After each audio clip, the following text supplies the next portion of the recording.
Welcome to Firebreathing Kittens, a 5th edition Dungeons & Dragons podcast. We are joined by Pidge. Hello. I am a 3-foot-tall rock gnome transfiguration wizard. I'm a Nuzlocke challenge character, so if I die, I'm dead for good. Mendax.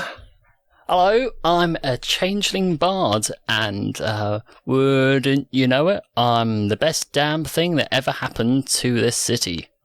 And Orchid. Hello, I'm Dark Lord Orchid Flintsparker Val Shadepetal Dwen Thorngrove. I'm a Silvarian, 6 feet tall, 100 pounds, and a fair bit awkward for the role that has been thrust upon me. And we're all level 10. Whoops. You are in the Firebreathing Kittens Guild Hall. The Guild Hall is a large building with a bar, a sitting area with wooden tables and chairs, and a wall with a corkboard and jobs flyer posted. But that has nothing to do with where the group is currently. You are in Nulasag's office. You've been called in because of an important mission. I'm glad I was able to get a hold of you, Pidge. Couldn't get a hold of the others, but you're the only one I can call in for this. I had to bring who I could get a hold of as well. He looks at Mendax and Orchid. Hey, I'm a naturally difficult person to get a hold of, you know. You don't call me, you call my people. Orchid just gives a very light wave. Pidge, the castle's been seen again. Oh, the castle. I remind everyone of how there was a sentient, somewhat evil castle that we were inside of. It's a stone golem castle. Oh, I have that spellbook still on my list of items. Yeah, that's part of the reason that I needed you. The castle's been spotted, but it keeps on vanishing. We suspect it is searching. When you said it is searching for this town, it has been spotted a couple days to the south of here. Oh. Now, when you say it keeps vanishing, are you entirely sure you're not just closing your eyes? Because that happens to me occasionally. I lose track of people, and then I open my eyes, and then there they are again. I'm just saying, it's a possibility. It was there a day, and then gone. Yep. That sounds mysterious, alright? That reminds me of last time. Yeah. We know that the castle is capable of moving, and we believe that it is coming closer. We have a couple jobs for you that we need you to do. We must be prepared. I am sending you to 2 individuals both for information for how to deal with this. We're sending you to Jishoap to meet with an individual there who collects information. The big city. Yay. After that, we're sending you to a friend of yours, Pidge. I believe you are familiar. You remember the Maker. Yeah. She's alive because of me. Yes. All right, then. The most extensive knowledge of constructs we have seen yet. She should be able to be useful. Our best mages have not been able to completely translate that book that you brought to us. So we need someone who can understand what is within it.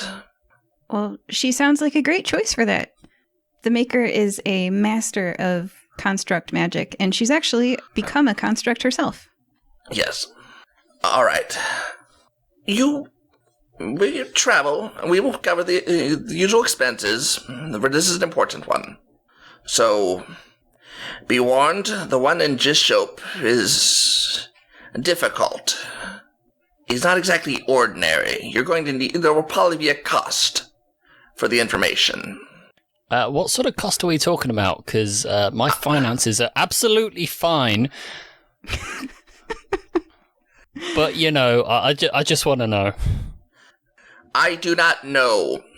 Our information says he is peculiar. You fit right in then.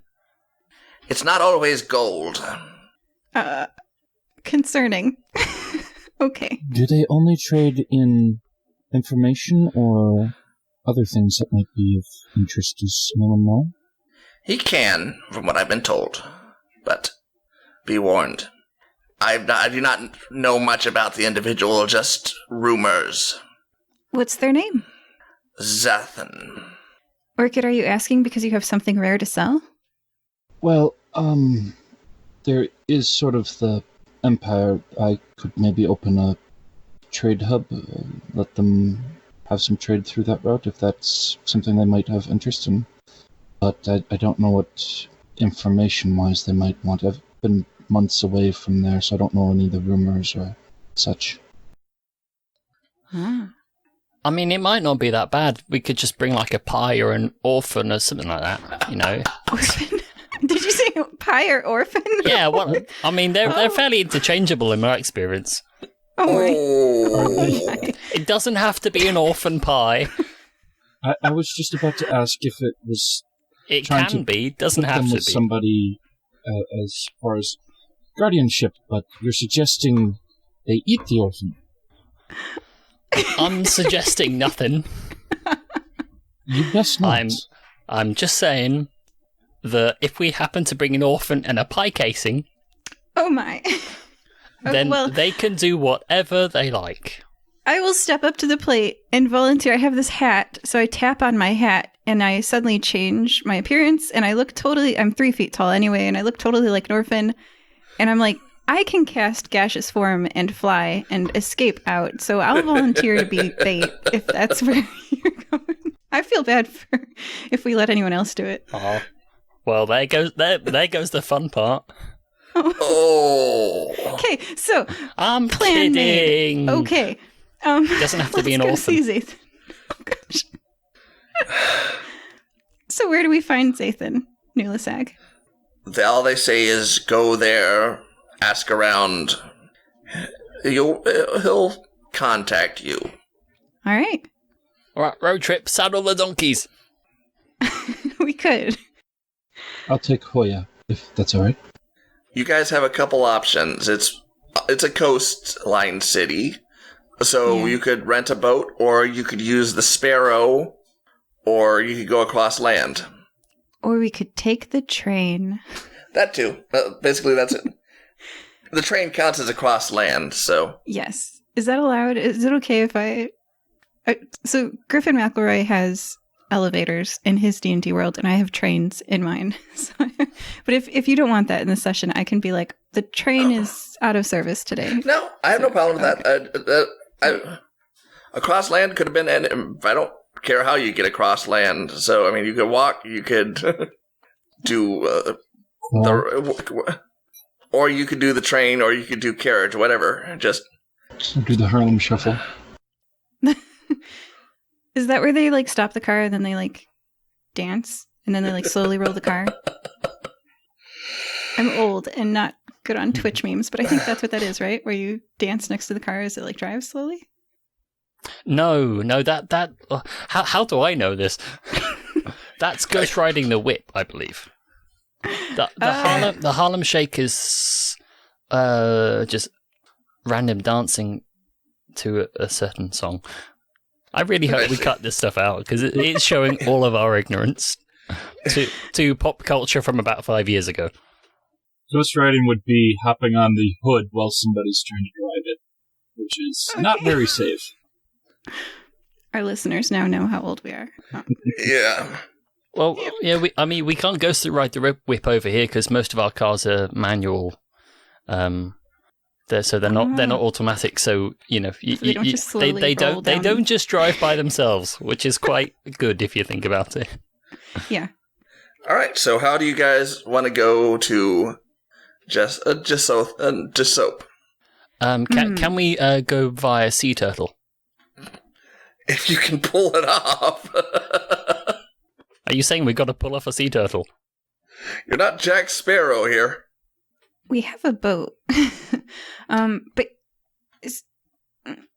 Pidge walks outside the guild hall. And go straight towards the train station.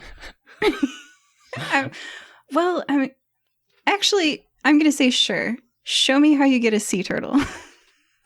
All right, Mendax walks confidently and casually towards the beach, wades into the sea up to his waist, and just yells for a sea turtle.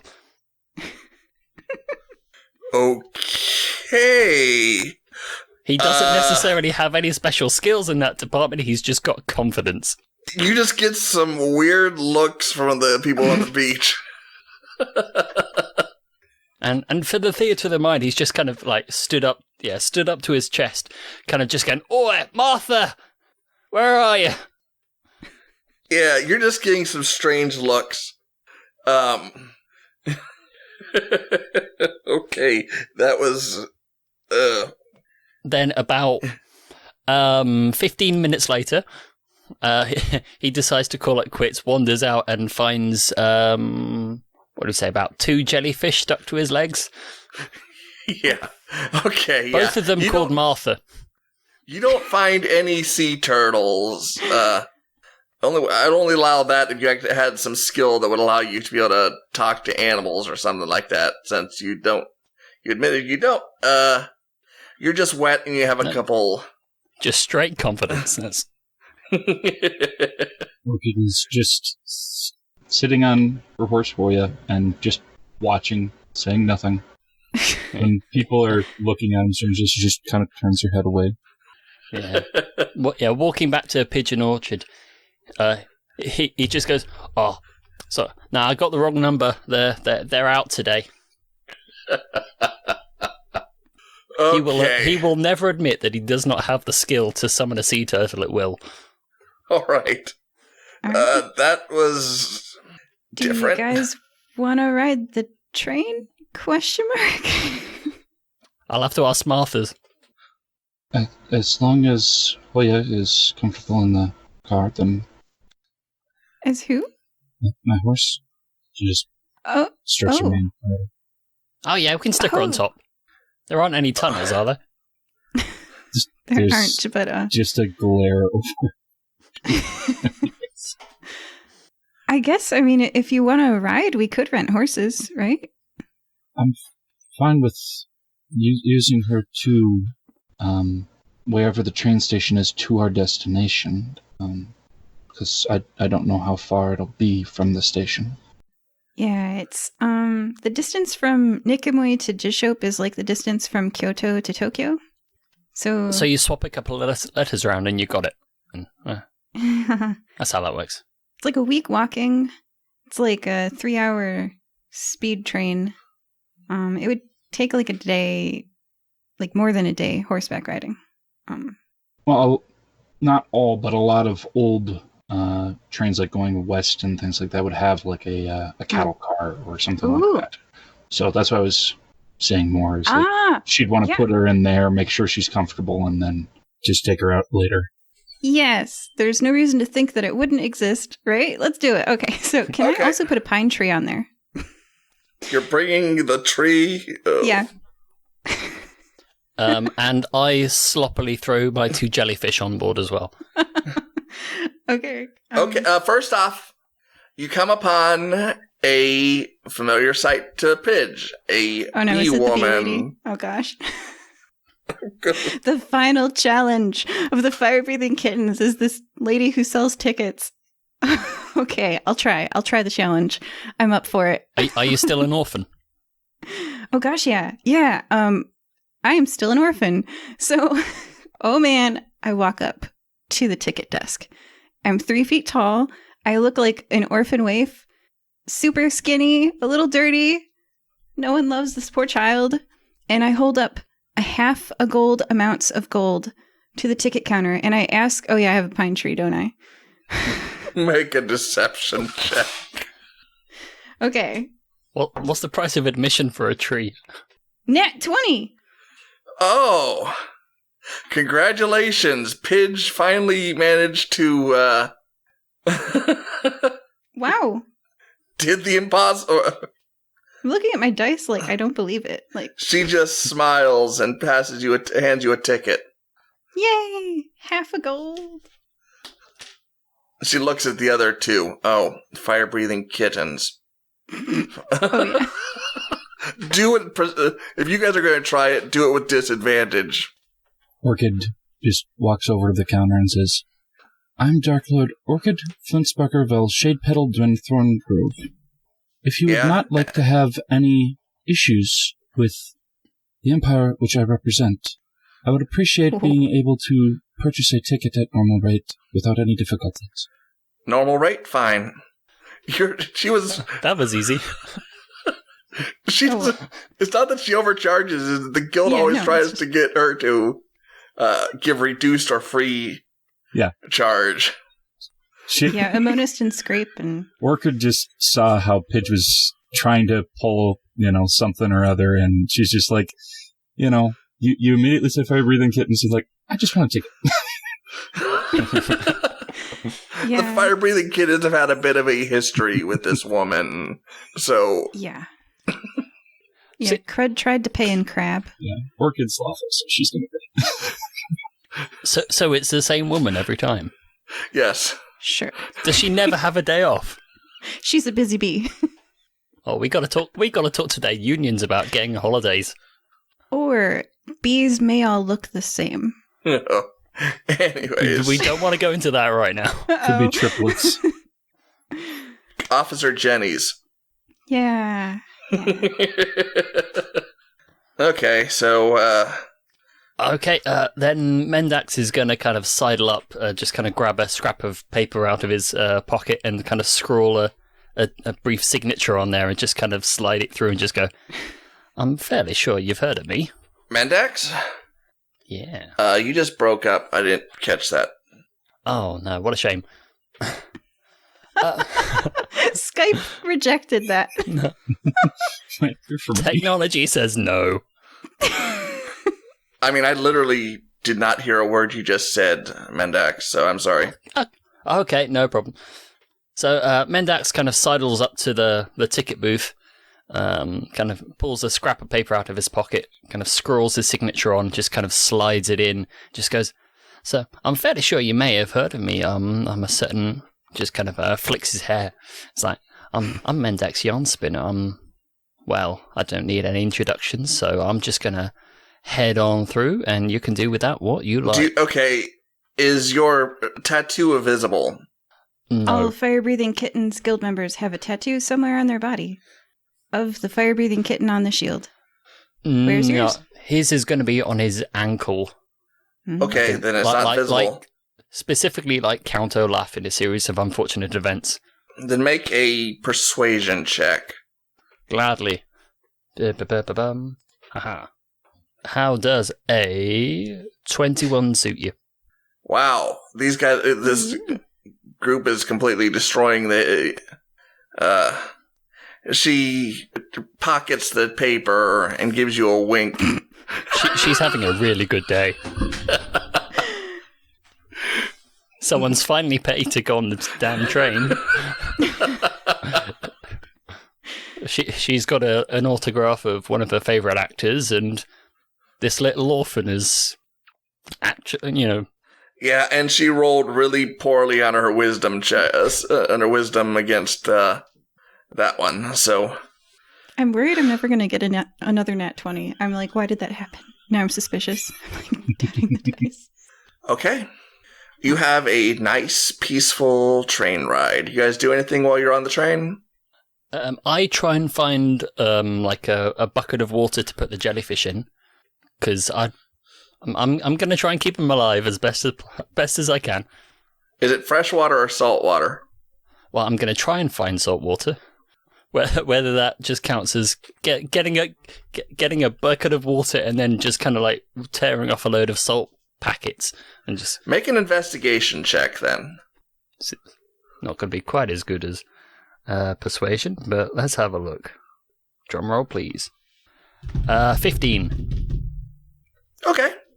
You successfully find some salt and some water. I've probably stolen the water from the horse carriage.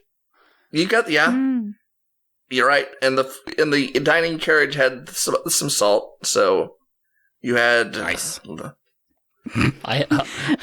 So I currently reefer here. Don't do this for your aquariums, everybody. Yeah. Life pro tip. Life pro tip. You want a hydrometer, you want to get some instant ocean. You don't want to toss iodine in there. Yeah.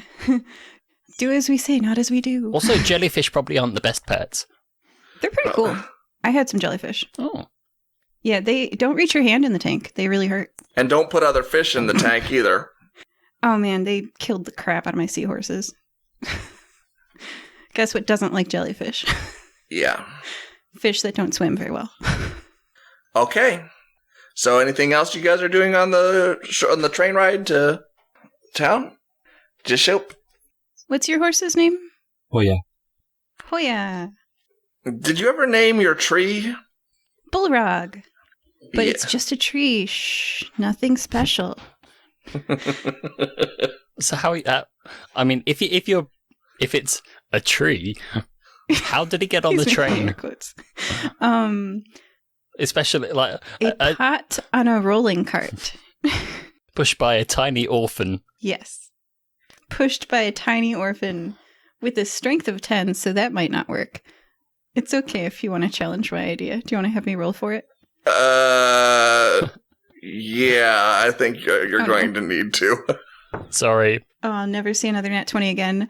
9? Yeah. You try to push the hand cart, but, yeah. All right, Bullrog walked on the train.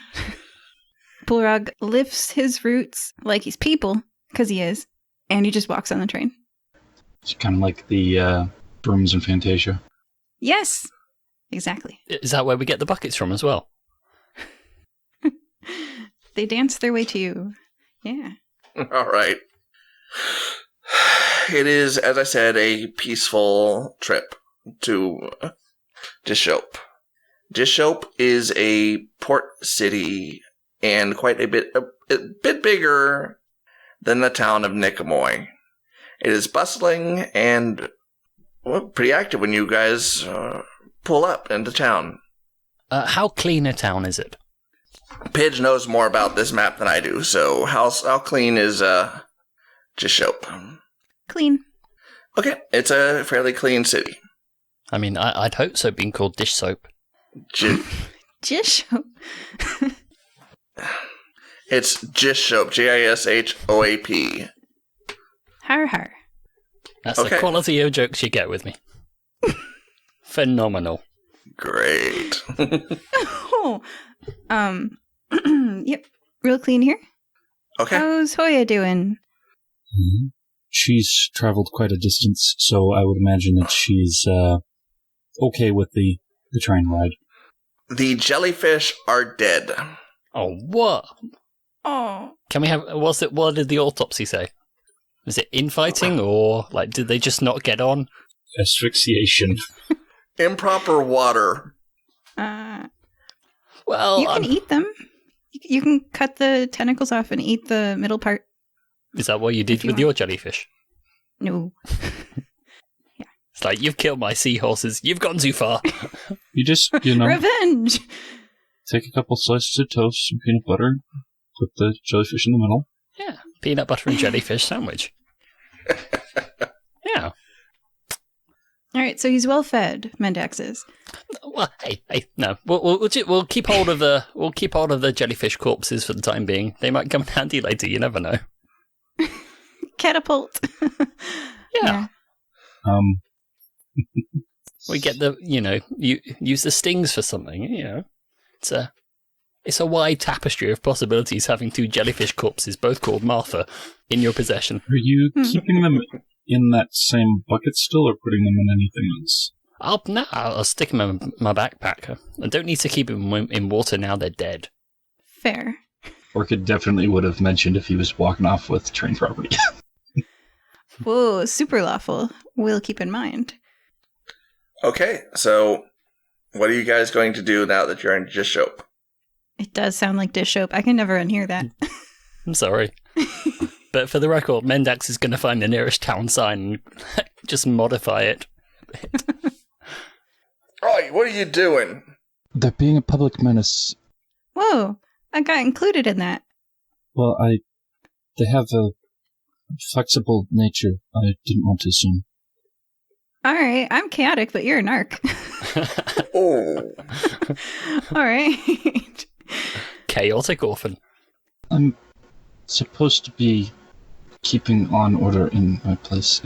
I'm learning to relax a little, but it's difficult. It is. You gotta unwind. We'll teach you. But yeah, don't draw on that sign. Mendax. Like Pidge. He turns around with a quill in hand and is like, what? No. Why do I always get groups that like to do Hey, this kind of thing? It's only minor vandalism. It's fine. It's artistic expression. Does Orchid have prestidigitation or something? Orchid has no spells. No spells. Oh, okay. All right. Well, to make peace within the group, now that he's gotten his creative expression out, after he walks away, I am going to... Okay, so a transfiguration wizard can do minor alchemy, change ordinary materials' nature for 1 hour. So I can rub on the ink and change its nature into something else. Water? Water, and then just wash it off.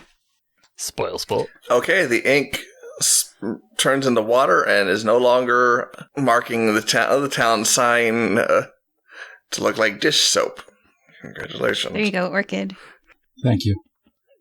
But I think I did that when Mendax's back was turned, so... Yes, it's okay. I won't fight you on it. Okay. So, what are you guys going to do now that you're in Jishoap? Keep the peace between Orchid and Mendax. Good luck with that. I think it's a very one-way peacekeeping thing, because Mendax has no clue that anyone is kind of like looking at him like that. He's just kind of walking around, just kind of acting like he owns the place, which he kind of thinks he does. So, where is this person at? You have the information, Pidge. You need to get directions, or have you been here before? I know as much as you do that we're looking for an information seller named Zathan. Orchid is going to go to the nearest person and ask, do you know where someone named Zathan is located? He looks at you. Make a perception check when he answers. No, I've never heard of that name before. 18. Yeah, you can tell this guy's lying. He has a fearful look on his face when you say the name. Okay. Seeing that fearful look and knowing it from her own experiences, she just lowers her voice a little and says, we aren't looking for any trouble with them. They just have some information we might want to purchase. If you don't want to give us direct instructions, then... She doesn't say anything. She points down. Thank At her you. feet is a grate for the sewer system. Thank you. That's much appreciated. Oh. Well, I hope everyone's brought their swimming trunks. Orchid would walk back to the others and just very softly whisper about it. He's not a name that we talk about openly here. He is... People have gone missing when they talked about him. Oh. Understood. Pidge is in rescue mode. Yeah. Time to rescue some damsels and dudes in distress. Okay. So, what are you guys going to do? Well, if we don't know where they are down below, we could perhaps look for blueprints to see likely possibilities. Otherwise, we could just go down there and look around, but might need some source of light. I've got dark vision. Everyone else? Maybe.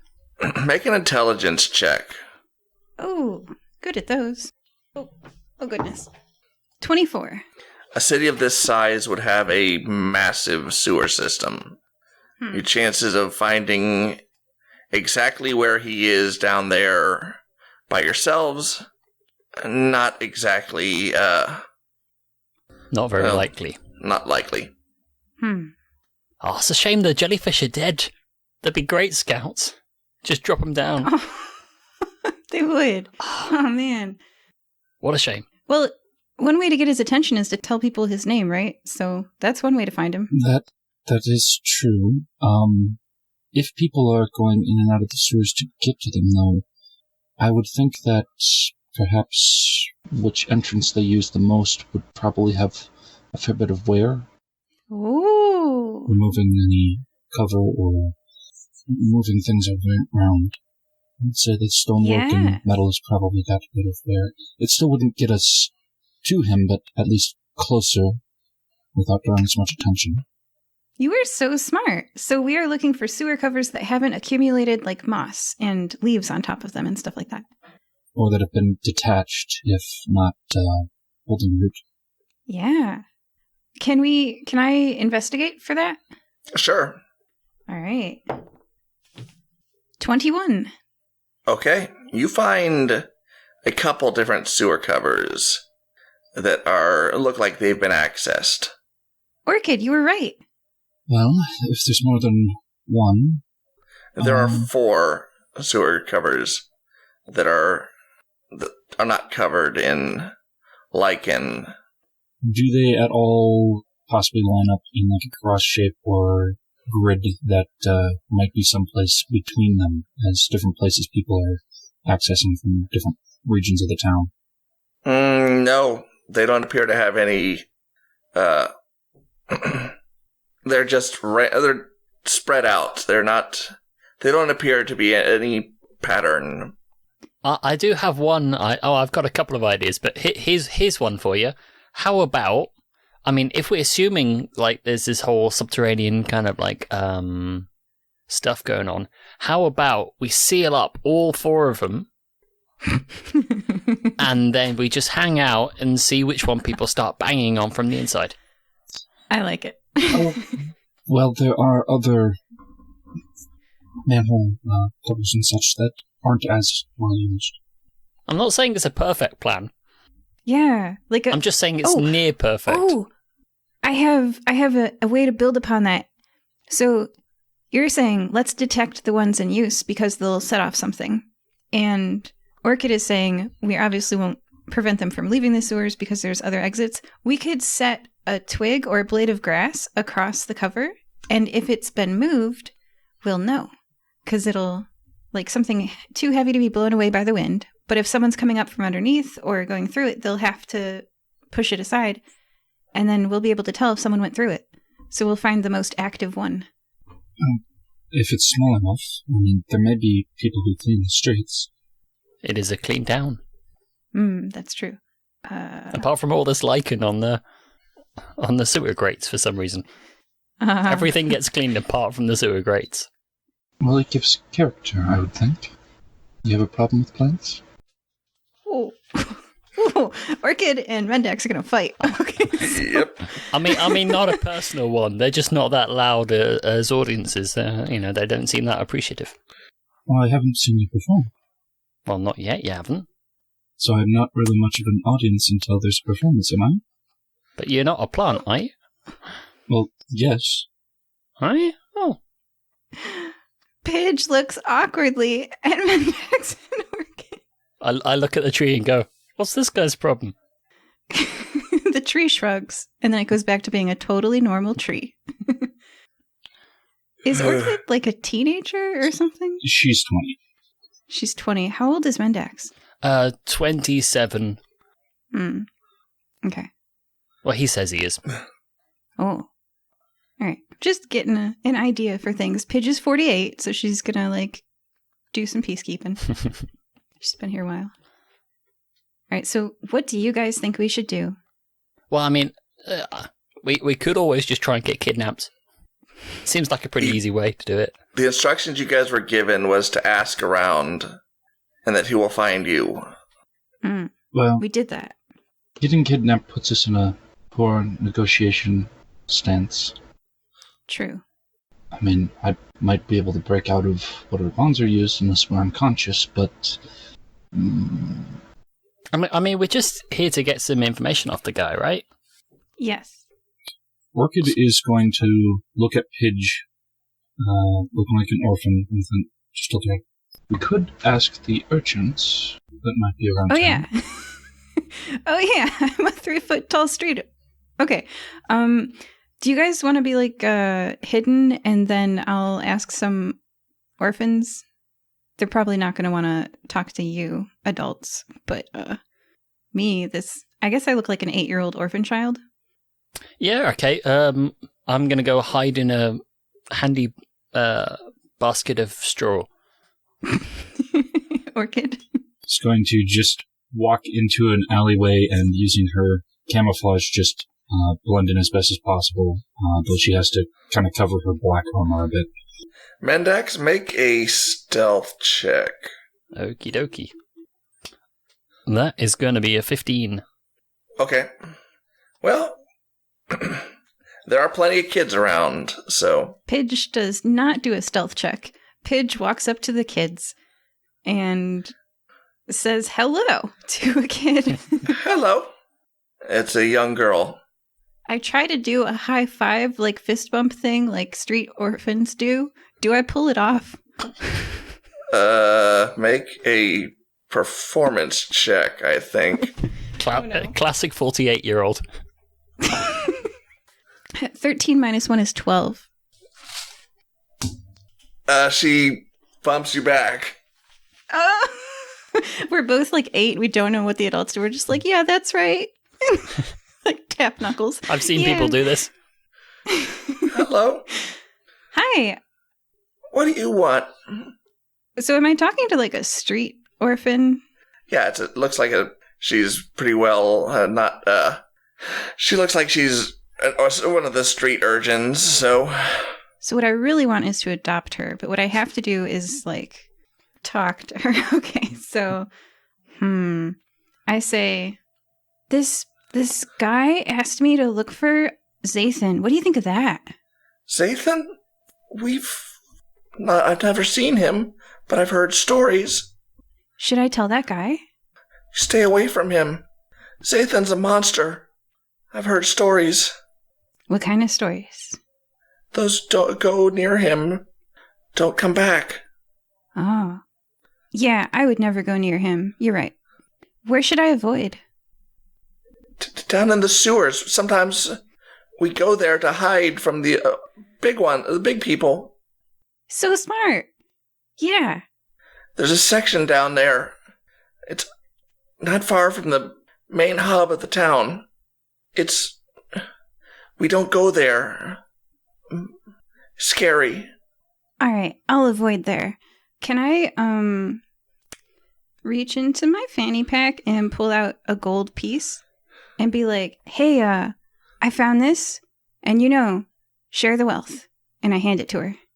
Thank you. She picks up the gold piece.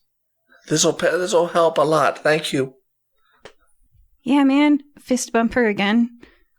Congratulations, you just started a trend among the kids in town.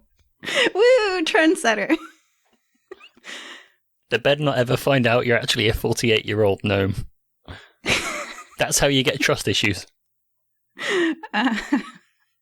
Well, right now she just has gold. There we go. Perfect. So I'm going to walk away, and then I perception check for my friends, I guess, as I'm like looking around. Nat 1. Yeah, you can't see them anywhere. And I just like whistle and look at the sky. Okay, so to the outside world, it looks like there's just this orphan that's been abandoned by the only 2 adults she knows. Indeed. Yep. Make a perception check to hear the whistle. 13. Well, she's not trying to hide, so Yeah. you can hear the whistle pretty easily. And I'd come out of the alleyway. Oh, thank goodness. Okay, because I could not tell where you were. Yeah. Then Mendax rolls out of the haystack directly next to Pidge. Oh. Okay, so guys, I found out where Zathan is. All right, cool. Gives a nod and go ahead. Did you convince any orphans to jump in a pie, just in case? I thought that's what my role was, and I like point at myself. Maybe we need more than one orphan. I'm scared of you. And so, what do you guys say? Do you want to go talk to... Oh, also, I should tell you, apparently, if we go talk to this person, we're not coming back? ? So I've given you that information so you know that. Because I don't want to... I'm not trapping you into this. So now you know. Personally, I can take care of myself. I've gotten through some rough scrapes, and Orchid is just plucking some of the straw and hay off of Mendax. Oh, you've gotten closer. Mendax does not notice. Oh, you're bonding. Perfect. Yeah, I'm up for an adventure. This sounds like a good old time. Maybe I can get a story out of this. Yeah, and I'll help protect you guys, says the orphan 8-year-old. But I should probably mention, if I do decide to write this down, I am 100% changing the name of this town to Jishoap. All right. Would be libel, would it not? Not really. It's a more of a pastiche and therefore legal. All right. So what are you guys doing? I have shared the information of sewers in the middle of town, etc. So, with you two. How late is it in the day? You guys, it's morning. It's middle of the afternoon right now. So what, lunch? Right. I mean, 2 or 3 o'clock. Okay, afternoon tea. All right. I think we could perhaps get some food and drink and maybe something to put over our boots and leggings if we're going to be in the sewers. And then something to help with the stench. That's a good idea. Waiters? Yeah. Okay, there's a local supply shop. How much are waiters? Guess just average clothing price. I mean, I don't... The other half of that gold I spent earlier, maybe? Sure. All right. Pidge is wearing waiters. Child's waiters. Yeah. So they're Funny thing cheaper. is they fit either her normal form or her child's form, so... Is it possible the 8-year-old orphan is taller than your regular gnome form? Oh, the hat does not change my height. Oh, So I am 3 that's feet, lucky. 4 inches tall. How tall are regular 8-year-olds? I don't know. Some are taller or 3 shorter. feet, 4 inches tall. This one is anyway. Okay. So are you others getting waiters as well? Yes. Mendax can cast prestidigitation, so I think he's good. If there's like a rolling kind of cleaning his legs. All right. So the middle of town is a market area where multiple people are gathering for shopping, selling of goods. It smells of fish and spices, and the sound of trade can be heard, haggling, or people calling out their wares. So, all right, guys. So, what? We just kind of pick a grate and get sliding. Sure. That it? Mm-hmm. Is there anyone here who's like good at defense? I'm fairly good at it. He's got a shield plus her half plate armor. And Great, you can go first. That's great. I'm not going to be able to see that well down there, except when the light comes Oh, through. you... okay. It's all right. I can sort it out, and I can cast light on your shield. Perfect. That would do well. Would it be possible for you to I cast it on my sword instead? Yeah, sure. You know, whatever works for you. We could probably save that until we actually kind of get down into the grime rather than just kind of freaking out everyone out there. Oh, yeah. Yep. I'm the only one with dark vision here, huh? Yeah. Oh. One of her hand axes, I should say. I mean, I'm fairly confident Mendax would pretend he's got dark vision, but that can only last so long. I would figure that out real fast. I'm like walking next to you. We're both talking to one another and you smack your head into something. Ow! Mendax walks into a bar in the dark. That's funny. All right, so with Orchid going first, Mendax second, because you need to be near her to cast light, and I'll just come last. Yeah, sure. with that order, we enter the sewers. Okay. Yeah, it's about as stinky as you expect the sewers to be. Oh, gosh. But there is... Let's go to a beach, I say. Hey, let's be on the sand, I say. Hey, let's be in the sewers, he says. But there is a path along the side of the running water for maintenance. So, it is somewhat bearable. Pidge, if you don't have to... Pidge, if you just want to watch our back, since I can't see both of us. Yeah. I walk backwards. I guess I'm going to have to hold on to your hand, Mendax, so that I don't walk into the water, because that would be worse. Yeah, I don't want that to happen. Okay. And I have dark vision out to 60 feet. So I think the torch is like 30 feet. Oh, is that what the light spell is? 30 feet of light and then like half light. I will read it. Yeah. The object sheds bright light in a 20-foot radius and dim light for an additional 20 feet. Ah. So I have dark vision 60 feet beyond the dim light, so I can see at least 70 feet beyond us, even if we're a little bit spaced apart. So I think we're fairly well covered. You travel a short distance in the sewer. Only noises you hear are the squeaks of rats, the flushing noise above occasionally, and the running of water. Anytime there's a noise, Orchid is just going to step away from any of the outflows to make sure that nothing is getting there. It's not the most pleasant of locations to travel in right now. After a while, you come to a door. It is solid wood and pretty sturdy. Well, it appears we've reached a door. I mean, would it be too obvious just to knock? Well, I would say perhaps just see if it will open slowly.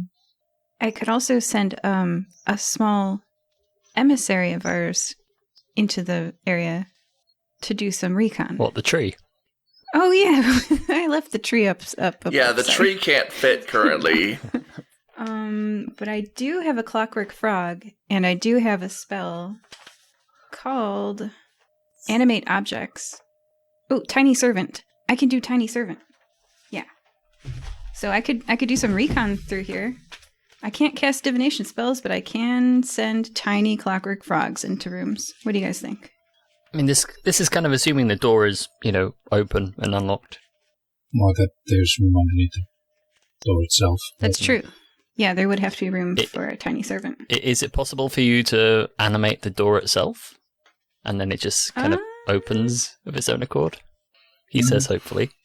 I mean, I can open the door. But, we could just secretly? have Mendax try to open the door as is. If it's not magical, I could probably pick the lock.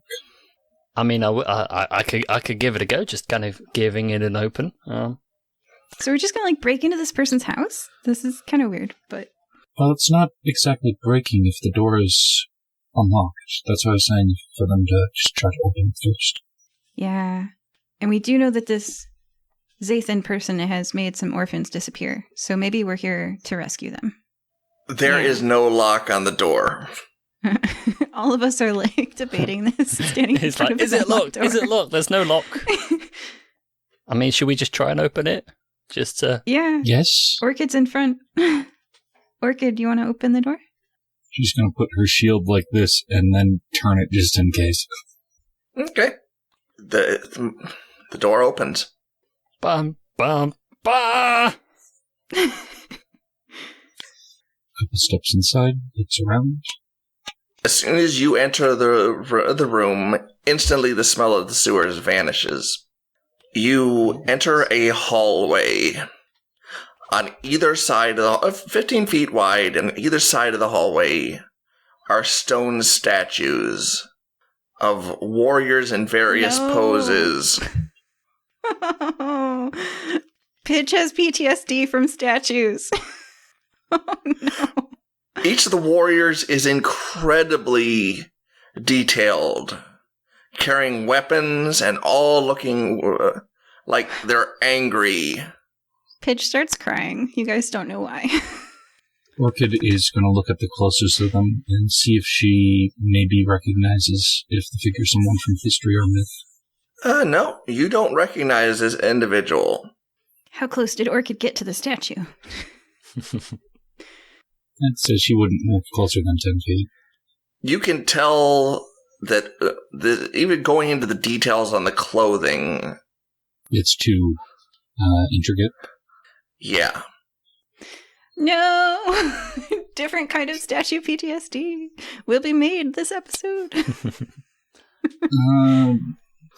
I do intelligence? Make an arcane check. That's a 14. Yeah, Pidge can make one as well if she wants. All right. Oh. With a 2 on the dice, how's an 11? You guys think that these are really intricate. These are really intricate statues. Well, they just look like they're gonna rise up and attack us, because that's what I would normally expect. No information from the Arcana. I hope that natural 20 was worth it. It's strange for something so well done would be hidden away down here. Yeah, it is. Do you want to... so they're in a line, right? Yeah. The statues are in a line. What's at the end of... Does it fade into darkness? Or is another there door. Oh. It's an entry. It's more like an entryway currently. A mudroom of sorts. Now, Pidge. I have some theories. Do you guys have some theories? Do you want to talk? What we think's going to happen? Is there any loose stones or anything else around the room? No, this room is very neat. I take out my clockwork frog and I hand it to Orchid and I say, "You can toss this." I was more thinking of making sure the door doesn't shut behind us. Oh. If we have to Great run, point. then I'd rather not have to flip it open quickly. Our path through the sewers undoubtedly left some sorts of footprints, so people are going to know they're here whether the door is open or not. Can we take the door off its hinges? Sure. Just stops it being shut. That's true, and that could provide you with a shield. Or a boat, in case. I don't know how well that will hold all our weight, but Pidge probably would be fine. It worked in Titanic-ish. For one of the people. Yeah. Yeah. All right, I investigate the hinges. They're ordinary hinges, so... 23. They're ordinary hinges. Is it possible for them to be popped off? Oh, yeah, no problem. Okay, I instruct Mendax in how a stronger person than me might pop them off. You'd think I was Orchid, are you stronger, strong? but no. Oh, I have a 10 strength, guys. I've got an 8. Oh, Orchid, what's your strength? 3 very 12. thin people walked into a sewer. We're all very squishy. Yep. I could animate the hinges and they could hop out, but other than that... Well, Orchid, you want to try?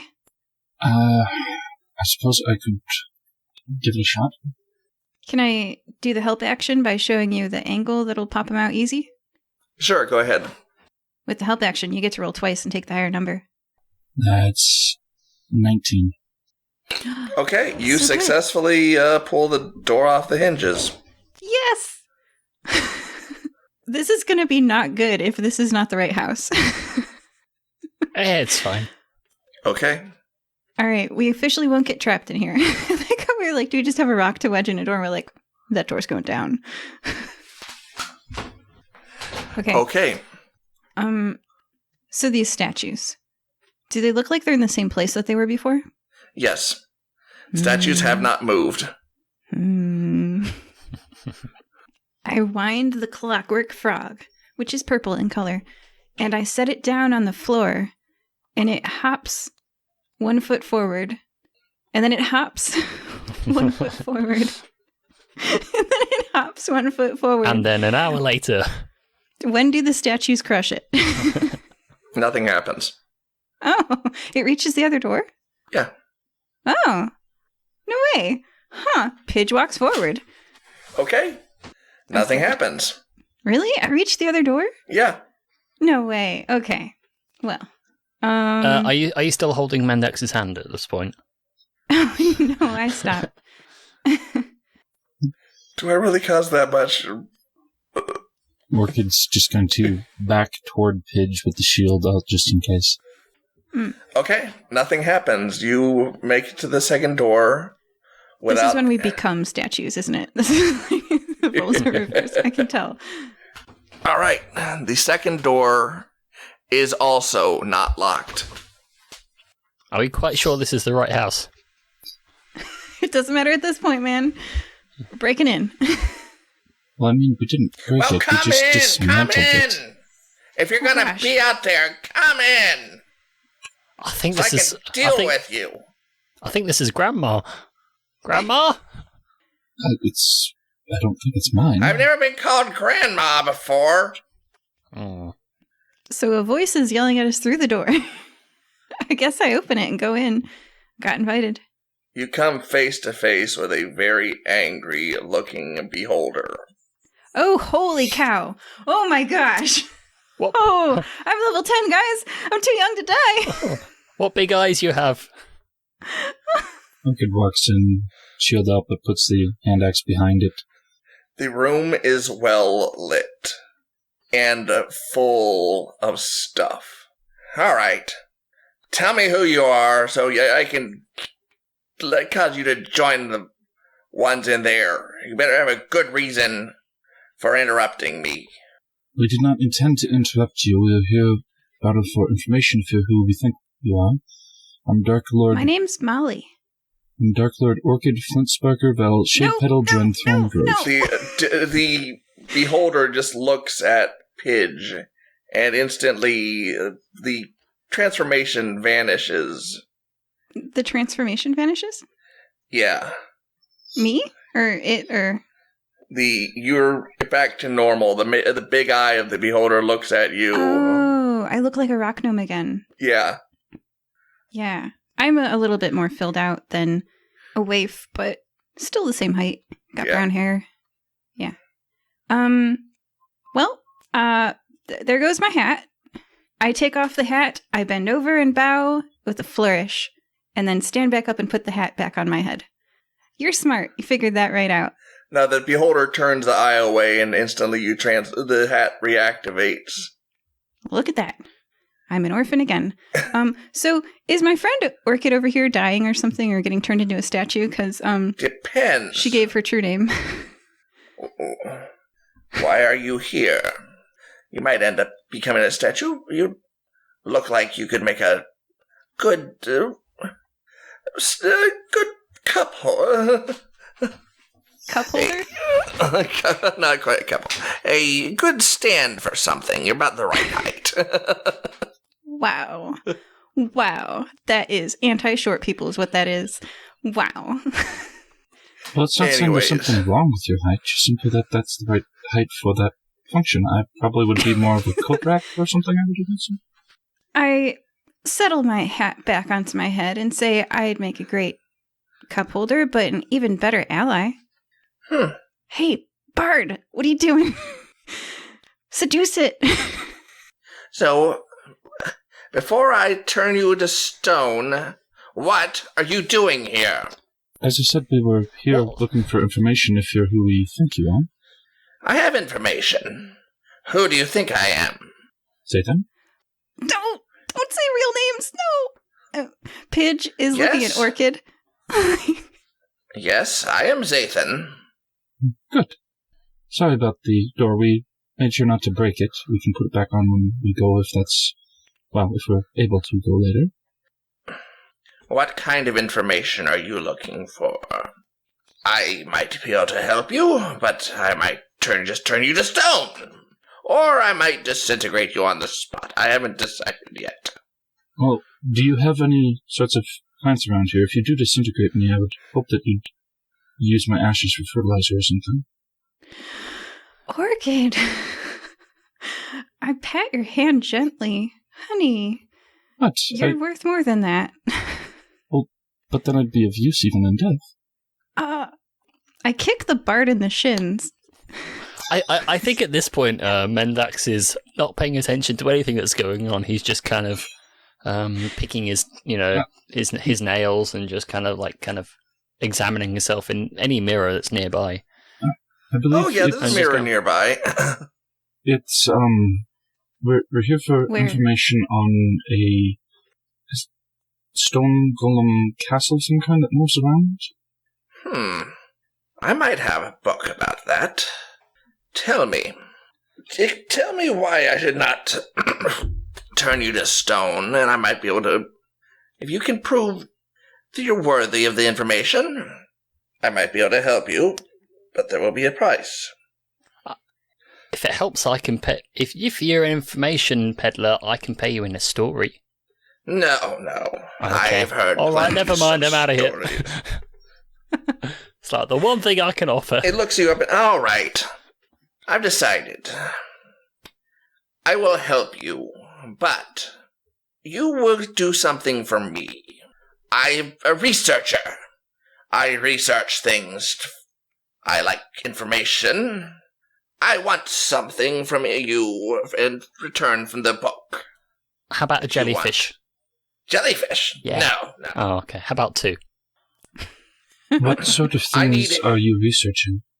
I need eggs from you. A certain kind of egg. Near town is a cave system. Small, but inside are a set of special snails.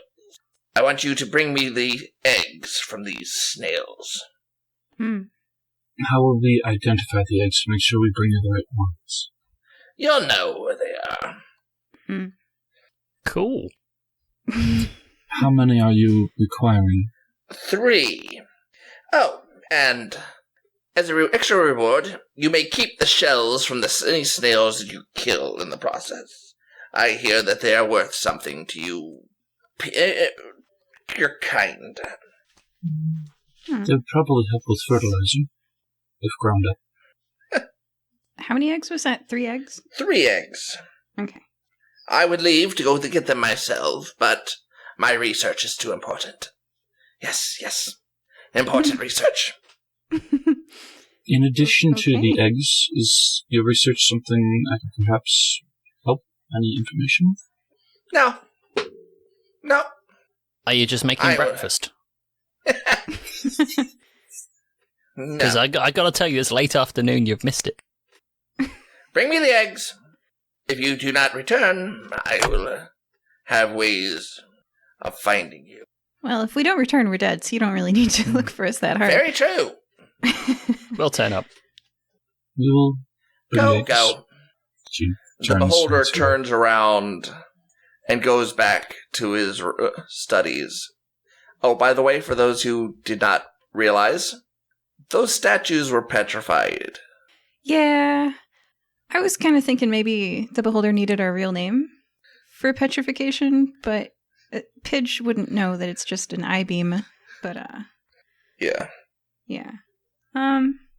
Well, we're off to find snail shells and eggs. And, okay. So, Pidge exits the room and puts the door back on. Yeah.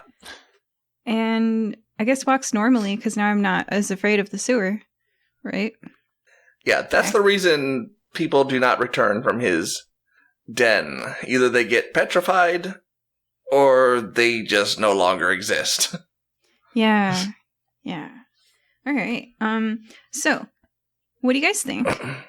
I would like to stop in at a pet store, please. I've already got jellyfish. What more do you need? You're such a good pet owner. We could buy like a fish tank for you. They're already dead. It's not much point. That's true. Well, yeah. I mean, unless you want to burn revivify on 2 jellyfish. Be my guest. Kind of wizard. I can only do transfiguration spells. Anyway, so pet store, am I there? Sure, this town is big enough to have a pet store. What's the name of the pet store?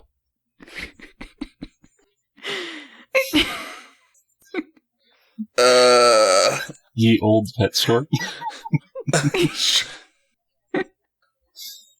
Just Oh, man, this is... Terran's pets. Terran. All right. Perfect, because I'm looking for a terrarium. I'm writing that down. It's obviously very important plot related. That became canon. Yep. So, Yeah, I open the door to the pet store of Terran's Pets, and I walk inside confidently, and I'm looking not at the dog or the cat section, but to that other third of the store that is everything else. Okay, you find a terrarium. Yes, I would like multiple terrariums, please. Okay. And if they could be What kind of What kind of terrarium are you looking for exactly? Like a cat carrier-sized one. Okay. Like 2 of those. Okay. That's probably all I can carry. You you get terrariums about that size. And some snail food and a little water bottle. Okay. Because when you got a literal goose that lays a golden egg, you breed that goose. Right. This is going to be interesting. How much gold did that cost me? 20 gold pieces. All right. You don't suppose they'd have any sort of mobile plant or anything like that? We've already got a mobile plant. You mean Bullrog? Yes, but a much smaller one. No. She gives you an odd look. No, I don't think so. We just handle regular pets. Hey, psst. If you give me 1,500 gold, I can make one for you. It could probably take a while to wire that much, but that could probably requisition some funds. Oh no, are you bringing another plant to life? If I've got 1,500 gold, I'll do it on command, yeah. It'll take me 8 hours. All right. Don't have it on me, but I could probably requisition some. Orchid's got goals. All right. So you have your 2 terrariums. Thank you. Let me guess, you're trying to put the snails inside of them? Absolutely. You said they have expensive shells, yeah? Yes, they do. Yeah. Money doesn't grow on trees, but it does grow on snailbacks, apparently. Oh, yes. All right. There are a small set of caves outside of town. So, what are you guys doing? Look for any sort of slime trails. Oh, yeah. You find a 1 foot wide slime trail going into the cave. Oh. Your terrariums aren't going to be big enough. Everything has babies. Also, sometimes. You notice that the trail is shiny and hard. Hey, Pidge. Yeah. You know you can do that thing where you change the property of something into something else. Can you just change at the entrance to the cave? If you change a line of soil just across the mouth of it, if you change that into salt, I gotta look up that extra. Then if we need to make a quick escape, then they're not going to follow us. That's a very intelligent idea. Surprising. Hey, they do happen. Making it. What is this? Here, let me get the book. Yeah, the slime trail is hardened and is a shiny, glossy substance. All right, I've got the book. Flipping things I should have prepared. I know I have it. The problem is that my character sheet is literally so big that I can't find things on it anymore. I mean, realistically, there's no way you could have known that we'd be asking you to change soil into salt for the purposes of repelling snails. The climbers. Well, use the climber's kit to pick at some of the hardened slime trail. Okay. It is sort of like glass. Wood, stone, iron, copper, or silver. So not water, sorry. Wood, stone, iron, copper, or silver. So I could have engraved the sign with the graffiti with copper or silver. Oh, well, we'll just don't worry about it for now, so. All right. Yeah, so that's a no on the can I turn the snail slime into water. But it seems like a kind of glassy substance. Hello there. We've been An spotted. individual walks up. He has a bag on his side, which you can see is full of the slime trail. Collecting the slime as well, are you? Well, we're new to the area and told about it. It seemed interesting, at least. Ah, yeah. Flail snail slime is worth a boatload. So why aren't there more of you down here? It's my secret.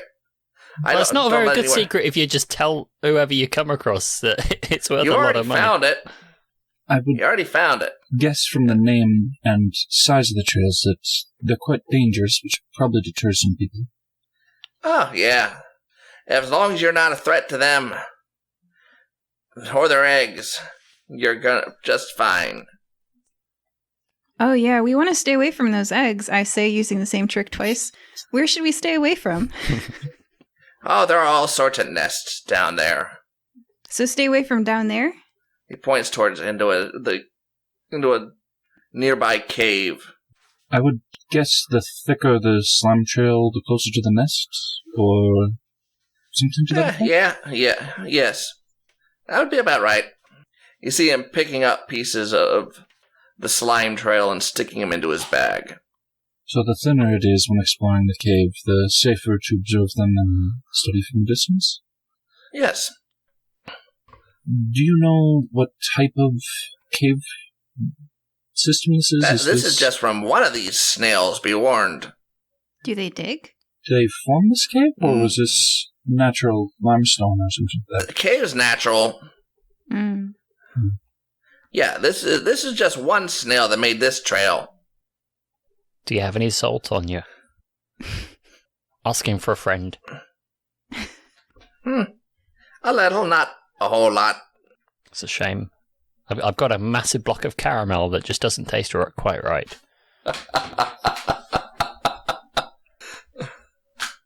Wow, okay. Well, good luck. To you as well.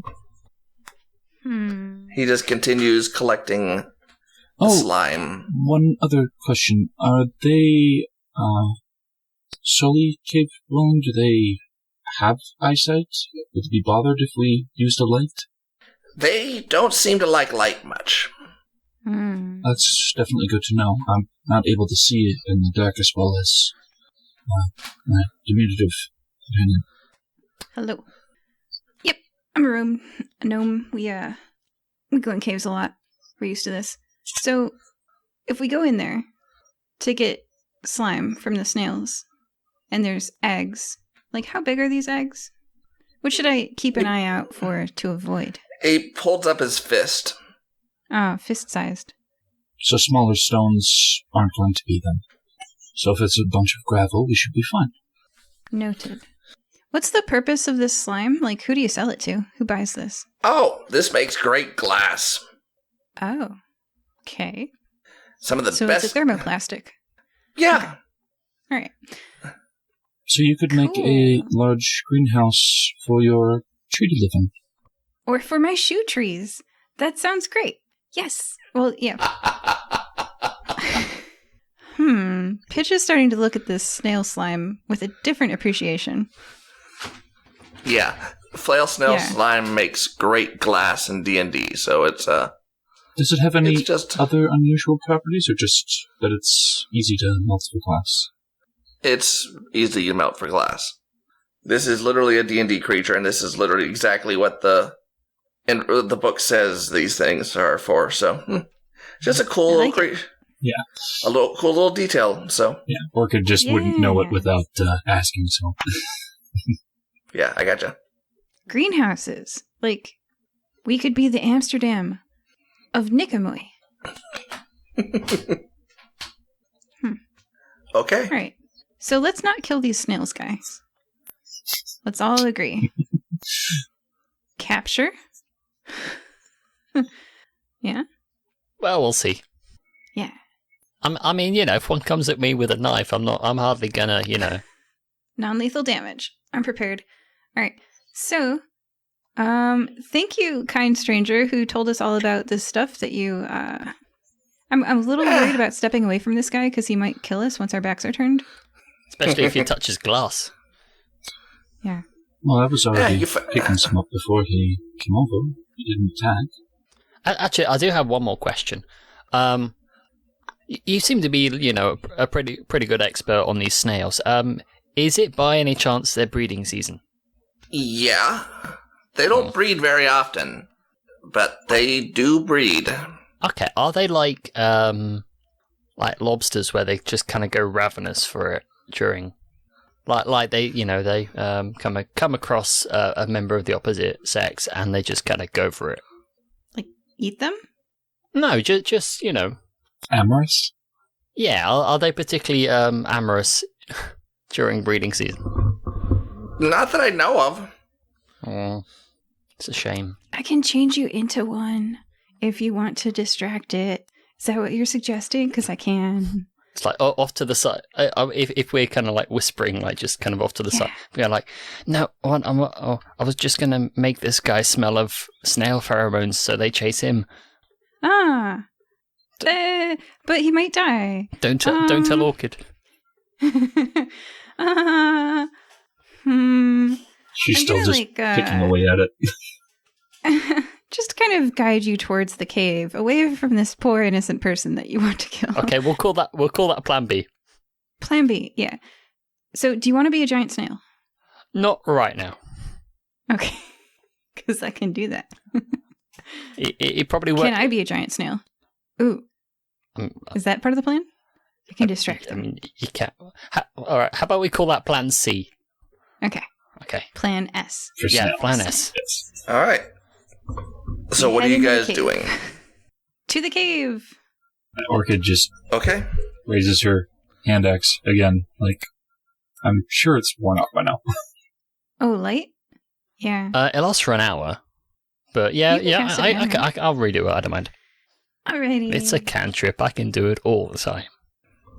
You enter a dark, damp cave, following the slime trail of the flail snails.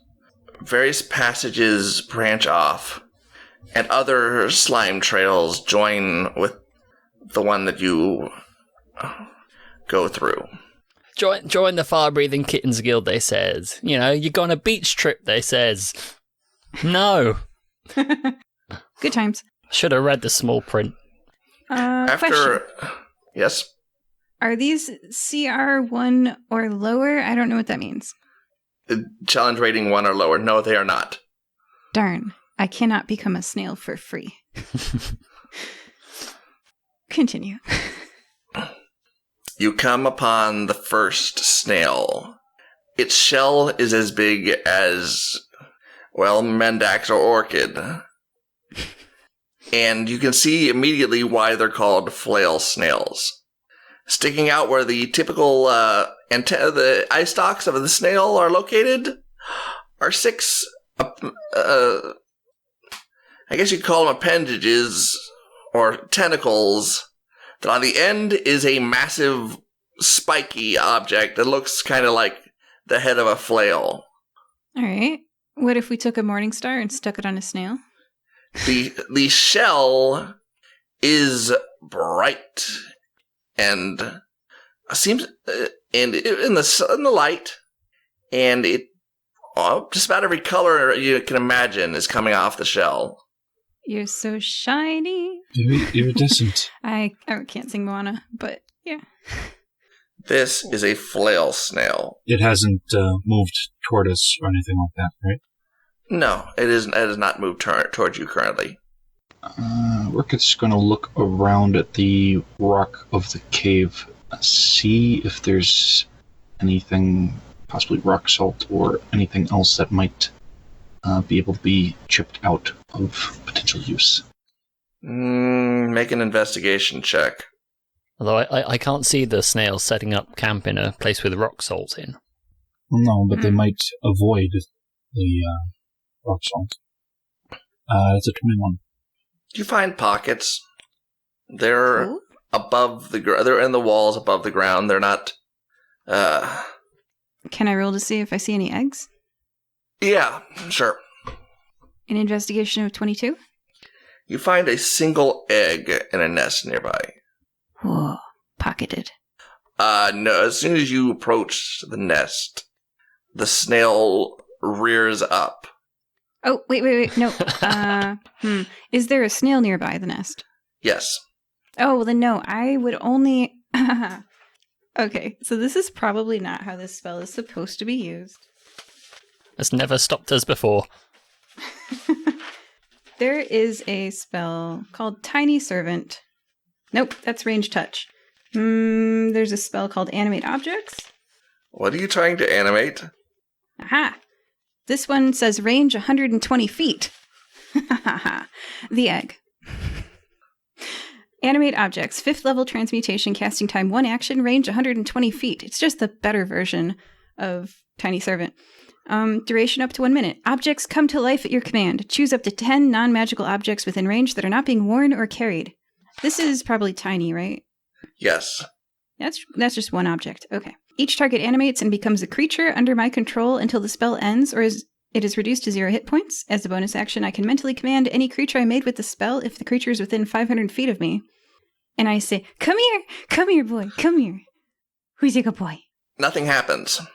Wait, no, I animated it. It sprouted little arms and legs. Nope. It's alive. It doesn't count as an object. Corpses do, though. It's a shell? You see... It depends whether they're fertilized or not, doesn't it? The egg is glowing currently. Okay, can I animate the nest? You said nest. Well, is it a nest in, like, a bunch of rocks, or is it, like, a hard... It's a bunch of rocks, so... I can animate up to 10 non-magical objects, so I animate the 10 rocks underneath it. The egg starts glowing brighter, but nothing happens. Wait, the rocks underneath it are not alive, though. I know. Wait. I don't think that your magic's working that well. I'm going to continue. Did I burn the spell slot? Getting some salt. I will explain it. There's a reason for this. I promise. I'm not being a. But you guys have to figure out the reason it's not working on your own. I'm not going to tell you why it's not working. Did it burn a 5th level spell slot? Yes, it did. Oh, great. All right. Because you learned something. There is a very good reason for this. I'm not going to tell you what it is, but I promise you. Okay, I trust you. This is... It's got an anti-magic field or something. I'm coming up with theories. All right, I'm thinking about it. Although, ever since you kind of started trying to animate the egg, I've just got this like vision in my head of... I'm not sure where it's from, like a short film or something, of just a load of kind of animated, eggs which have kind of legs and they're trying to run around. And I've just Googled eggs with legs and it's absolutely horrifying. I can't find the exact thing I'm thinking of, but if you Google eggs with legs, yay. All right. All right, I guess I'll try that. So why not? I have 150 feet of rope, and we have this salt. No. Why did you do that? Oh, God. Dislike. We have this salt. We could keep a distance from the snails and use the rope to help guide it away if there's room to move them. We cooked the rope. Well, as I was saying, with the rope and salt spread on it, we could try and guide them slowly away, tie the rope to some stalagmites, and fence off the nest. But that's still only one egg. I mean, I think you should go for it, and I should stand far away. Well, I need somebody else to hold the other end of the rope for it to really work well. It's 150 feet, though, so if you want to stand that far, that's understandable. 150 feet is pretty far. All right. I don't mind gonna hold the rope from a long way away. It sounds like my kind of jam. All right. Well, then, after I spread the salt on it, if the two of you want to hold the ends, and then I'll go toward the egg. Okay. So what exactly are you trying to do? I think we're trying to trip up a snail. With salt. Okay. More or less breaking the rock salt that we got and rubbing it into the rope, and then using that to kind of corral it away. Just to see first, before going for the egg, will it even back away, or does the salt not even bother it?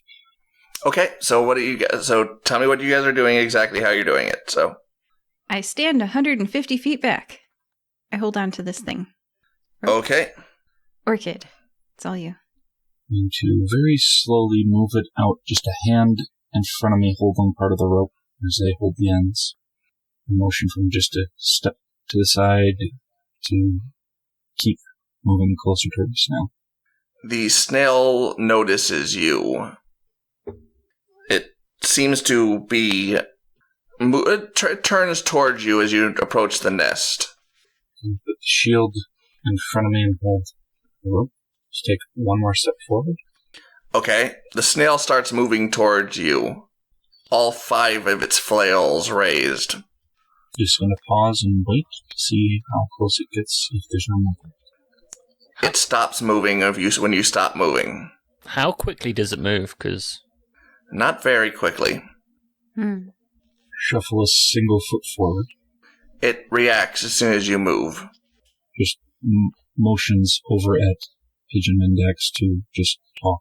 See if it reacts to the sound. Mendax, sing a song. I can do you well. I can tell a load of really bad jokes, probably. I haven't moved while they're doing that. Has it turned at all, or is it only paying attention and motion? Hey, snail. What do you call a snail that's got no shell? Homeless. Oh.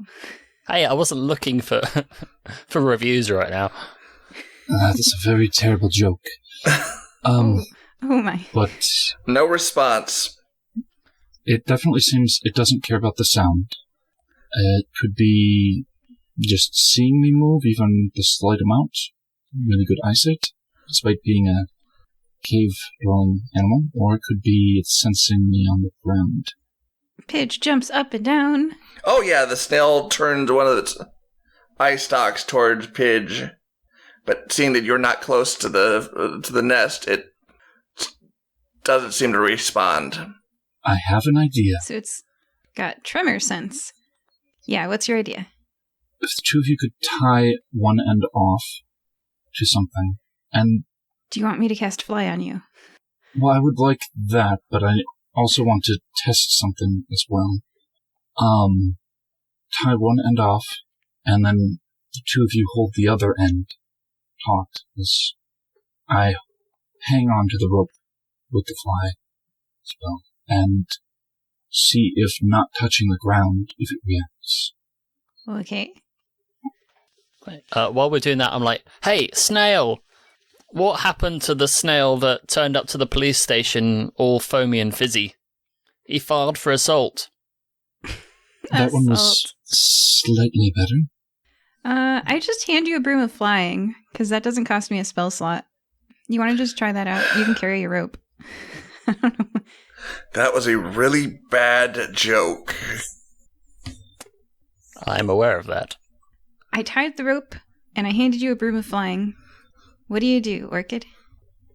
She's going to cling on to it, laying on her side, holding the rope, just in case, and shield out toward the snail. Just slowly moving over. Okay, when you're off the ground, the snail stops responding. Perfect. Now it may still react when I take an egg, but at least it won't notice before I get there, hopefully. Pidge, quick question. How many spells did you cast on the egg in the area around the egg? 2? It could be 2 if you want it to be. I only have Because you 2 did fifth one on level the spells left. you did one on the egg and one on the stones, correct? Yeah, I'm all out of 5th level spells. Okay. This is gonna be ugly. So you're gonna take the egg?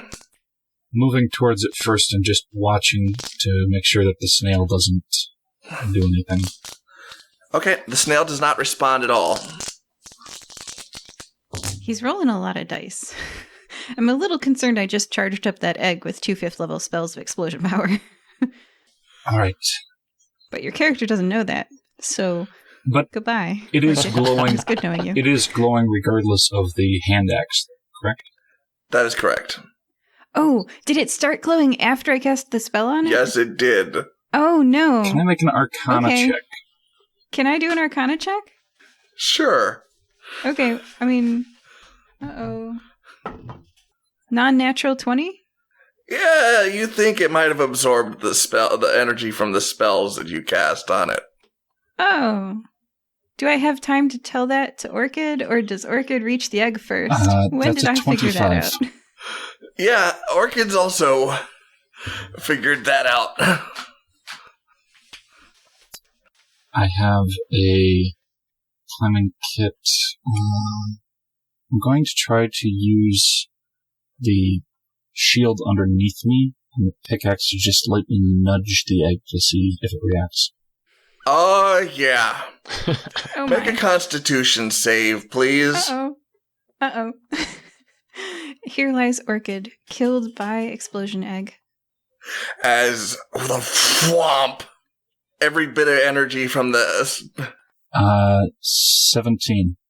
Okay, you take 16 points of force damage as the egg releases every bit of the stored energy from Pidge's casting magic on it. Yeah, 2 5th level spells.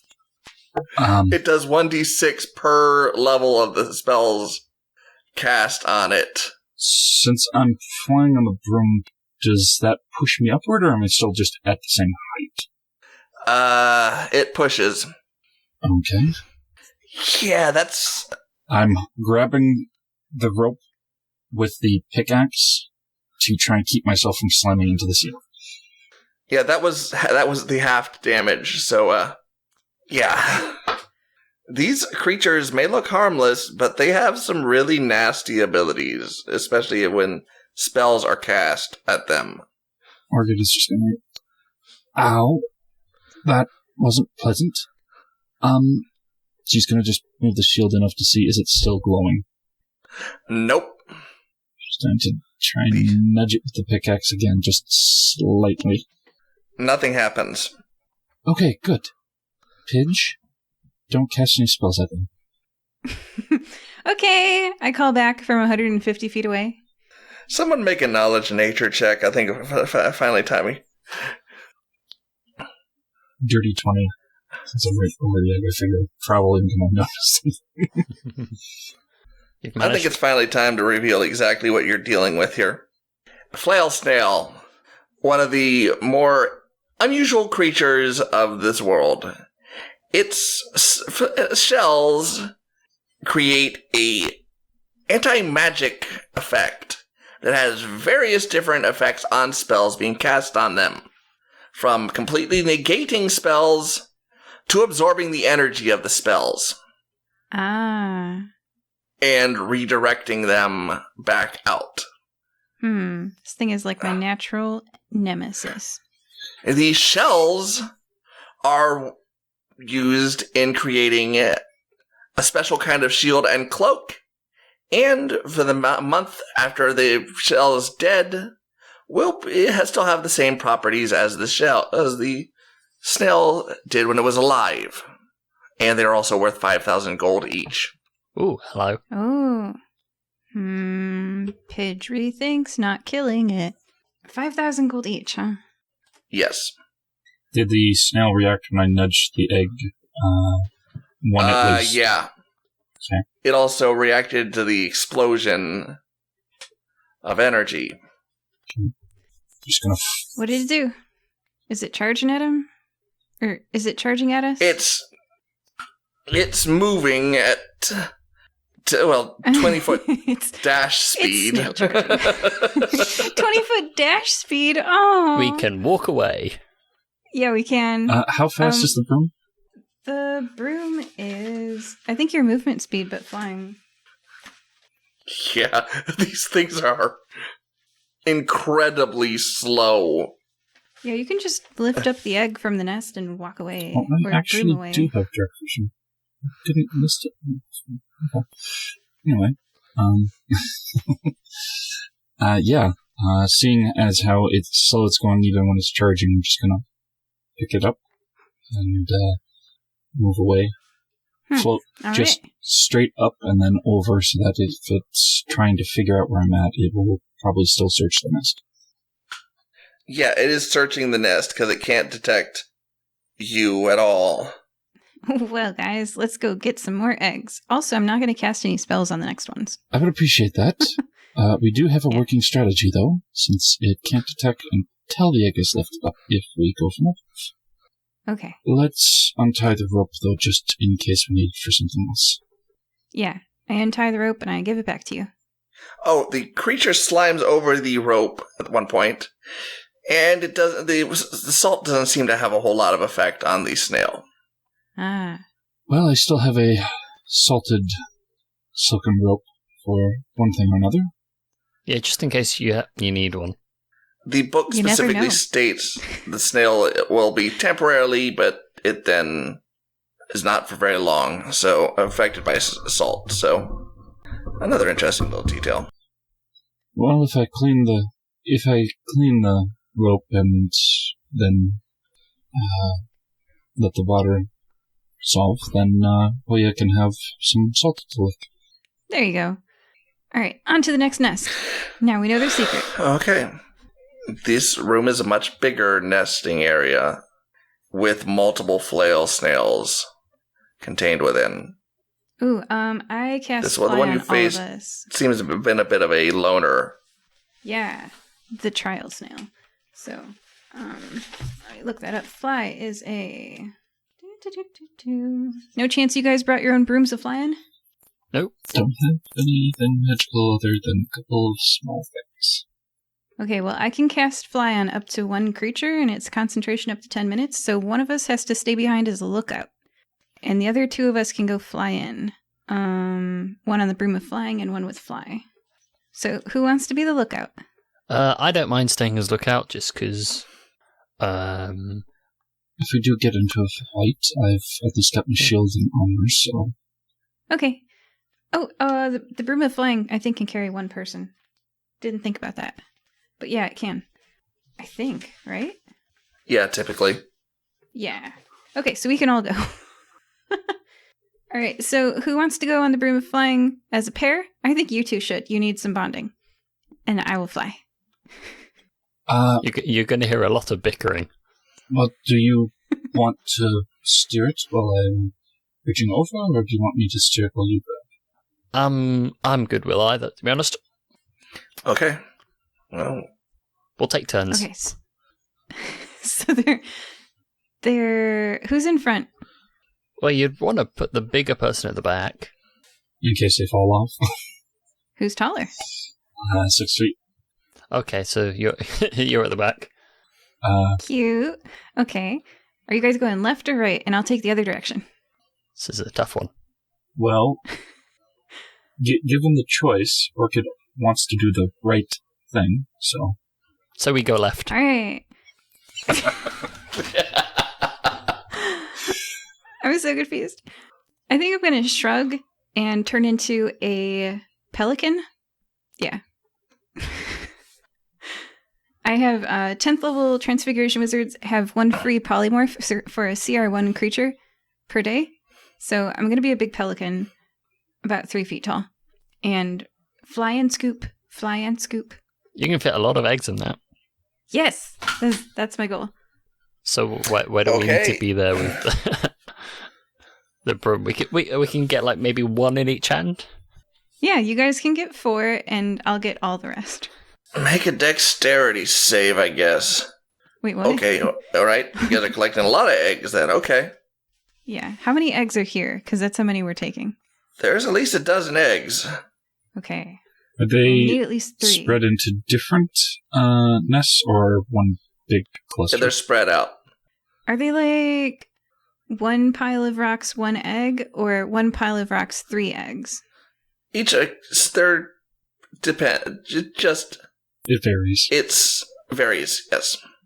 Okay, how many eggs are here total? I'm rethinking extincting the species. 12. So there's 12 eggs here. Maybe we should leave 6. I mean, it as we learned earlier, it is breeding season, so they can just make more. That's true. If you remove their eggs, it does induce them to make more. Yeah. That is true. Okay, we take all 12. Are we certain it's the start of the season and not the end? Okay, let's take 10. If we're wrong, Let's go find that guy there's again. still- Well, we could just take 8. That leaves 4. Yeah, okay, we'll take 8 eggs. So we'll have 9 total. 3 to give to Yeah. Zarthan and 6 for breeding. And 2 each. Okay. Okay, so we take 3 eggs for, I forget his name, Zathan, yeah? Yeah. 3 eggs for Zathan and 2 each. So make some dexterity saves. 4 dexterity saves, please. Oh no. Oh, that is For involved? each of us or for Pidge? For each nest. What? They're split up by 4 between the nests. Are they going to attack us with force energy? No. Oh, okay, well, I'll go first, guys. I think this is just to make sure some of us don't fall off the broom. 8. Yeah, it's to make sure that you can actually do this while airborne. Oh, I'm a pelican. We're literally designed to fly and scoop. True. Okay, the 2 of them on the broom need to make dexterity saves. Well, we can do what I did before, just go hover over it and then reach down, right? True. I mean, we still Yeah, have 2 true, people but- on the broom instead of gripping it, but would we have advantage on the dex save? No, the 2 people on the broom is the reason I'm making you do the dex save. Uh-oh. I should have cast the fly spell on one of you, is what he's saying. I like A not broom burning that spell is- slots, though. A broom that is meant for one person. Nat 20 for 22. Okay. Whoa! You're good. I got a 15. You managed to hold on tight, and wobbly. you managed to get you guys clear out the first nest. So Are you guys okay over there? Because can I cast spells while I'm polymorphed into something else? I don't know. I Unless think you you have have to speak. feature for it. I don't think you can speak as a polymorphed creature. So Yeah, when you do so, you can target only yourself, turn into a beast, choose challenge rating as 1 or less. Once you cast polymorph this way, you can't do so again until you finish a shorter line. It doesn't say. okay, Well, the spell polymorph, they can't. So I'm going to assume that I can't, because pelicans don't have mouths. Pelicans do have mouths. Mouse. They just can't speak Lips? human. But- They don't have lips. But your mouth is full of egg right now. Yeah. Okay, so I can't cast fly on you guys unless I stop becoming a pelican. And you don't flies- need time, just and- one more time. Also, fly is a move that requires concentration, and so does polymorph. So That is true. I could only do 1. How many eggs have we gotten from the first nest? you got 3 eggs from the first nest, and Pidge got 3 from the second nest. Well, we have all but one of what we were aiming for before. Those deck saves got you a little rattled, huh? We could put these into a sack and I could just fly over for another, or we could just take what we have. Can I scoop more? Yeah, go for it. Sure. Okay, I scoop more. Okay. You've collected a number of eggs. We were going for 9 total, how many? including the 9 first total. one. So, Yeah. okay. So do I have 6? You have 6 eggs. All right, cool. So we leave some of these eggs behind for the snails so that they continue their next generation, just in case it doesn't induce them to lay more eggs, which usually it does. It's usually a safe bet. But, okay. Can I safely exit the room, or are the snails going to attack? If you're flying, you should not have any problems. Okay. Flap. Flap. All right. That's a sad DM. Were we not supposed to fly? Don't worry. I was hoping for a little action, but you guys found out the Weakness? don't cast spells on these things. We figured that one out. Oh yeah. No, we just exploded ourselves. It was only a little Yeah. explosion, though. Orchid's all just fine. a- She's just a little bit scuffed up. It was 10d6. Yeah. Yeah, even at max, she would have been okay. I'd feel bad beating them up and taking their children. Okay. You exit the cave, a pelican and 2 people on a broom. Woo! Just looking around to see if the person who was harvesting slime trails is still around. He's busy with the slime trail at the moment. Well, do we want to go deliver the 3 eggs right away? Caw! I don't have lips. I mean, you're still full of eggs, so it made me like... That sound. Yeah, Okay. let's go give these back. Well, as much fun as it is flying on this, I will set it down and hop off of it. All right. Okay. So, you guys mind if I just fast forward to the to your rather nasty individual? You know, to the Yeah, beholder. less time in the sewers is better. Yeah. A short time later, you're standing in the familiar room that you were in before. So, did you bring me the eggs?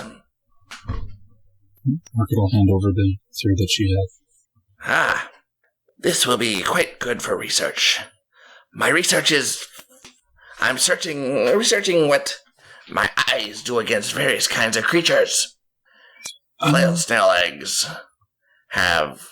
I'm guessing you've probably already discovered interesting effects on magic. Yes. She's kind of just like brushing off some of her armor. It's not the most pleasant thing. I would say if you're going to do that, you might want something else to touch it with. Spoilers. Yeah, you might be really affecting the orphans in this town if you say anything more. Well, you are able to open the doors and do other things without hands, so I assume you have some form of moving things via your mind or magic. Just... Oh yeah, speaking of which, one of the eye stalks points at one of the bookshelves nearby, and a book floats over to you. I believe this is the book you're looking for. Ooh, Pidge likes books. Pidge walks forward expectantly. Telepathy is a fairly common ability among these guys, so... Not telekinesis, Yay. I mean, yeah, not telepathy. What does the book cover say?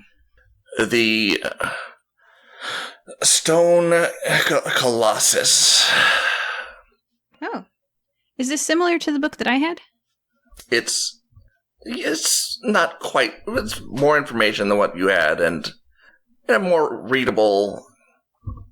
But yes, it is along the same lines as the book you had, except for what you had was a bit more advanced.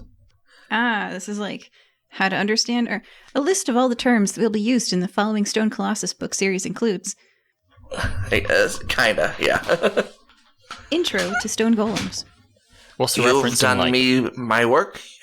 I will not turn you into stone. Although if you want to, I can. No, I'm You'd good. make a great... You'd make a great stand. He looks at Pidge. Thank you for the book, I say, backing out of the room. Yes, thank you very much. After a few minutes, he turns away and... What was I doing? Oh, yes, yes.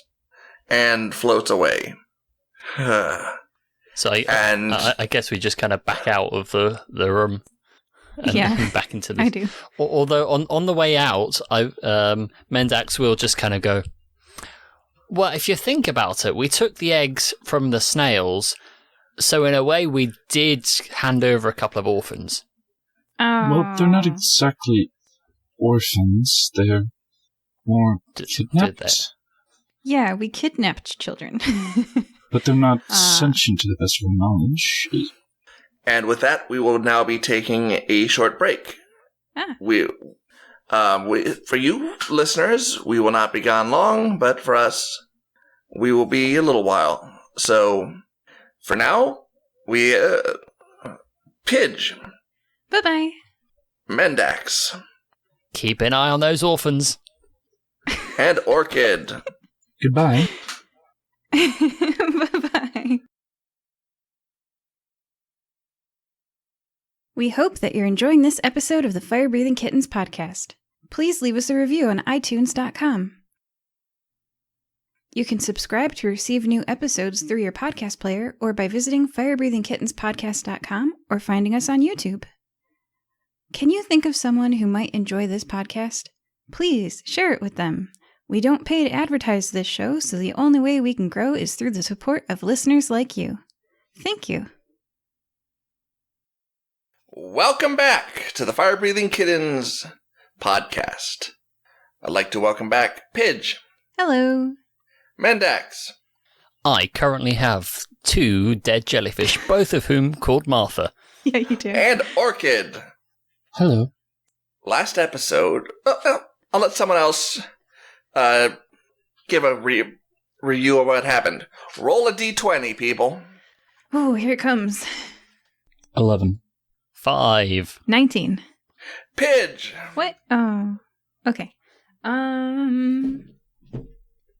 Last time on the Fire-Breathing Kittens, we talked about whether or not we should play Titanic with a door.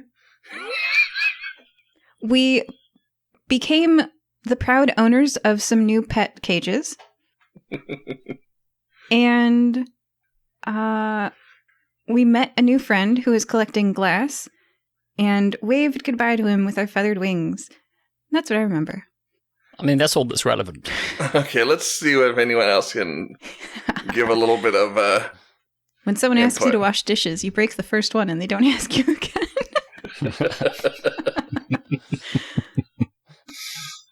What about you guys? You guys... Oh, well, whatever. Mendax failed to summon a sea turtle. Okay, never mind. Just listen to the first half of the story and you'll get the gist. It summarized it enough. What happens when everyone breaks a plate? All right. You are still in the town of Jishoap. Your next location is the Maker's Temple. I think that Oh, was the yeah. That's on the plane of Mechanus. Yes. Yeah. That's going to be a little trickier. Do bards plane shift? Only if you're confident. All right, you're pretty confident. Let's see it. All right, Mendax squats in the middle of a town square Oh, no. with a pained expression on his face, convinced I think we could go for that a he's going to plane shift. bit of resting up and finding out who could help us get there. The area around Mendax is now smelling Oh, no. I'm not going that far. as he lets out a loud rip. Yeah, that's all you managed to do is Cleared the square. When I was a young warthog. oh my god, what did that smell? What did you eat? Oh, my. Jellyfish. You ate Martha's? Only a little bit. Oh, my. Only the M. I mean, if it was stinging the inside of his throat, it might explain how he speaks. The middle part doesn't sting. It's also not very tasty. All right, so you got to eat the tea. All right, okay. Alright, so For the metagame, I was gonna you can kind of picture if you want a reference from about 2000 and I can't remember what year did Heroes come out. But Oh, I'm gosh. going for I'm going for the look on Hiro Nakamura's face whenever he chimes to time travel. Just kind of that kind of Oh, yeah. Gotcha. screws his face up. Yeah. Are you wearing glasses too? No, Oh.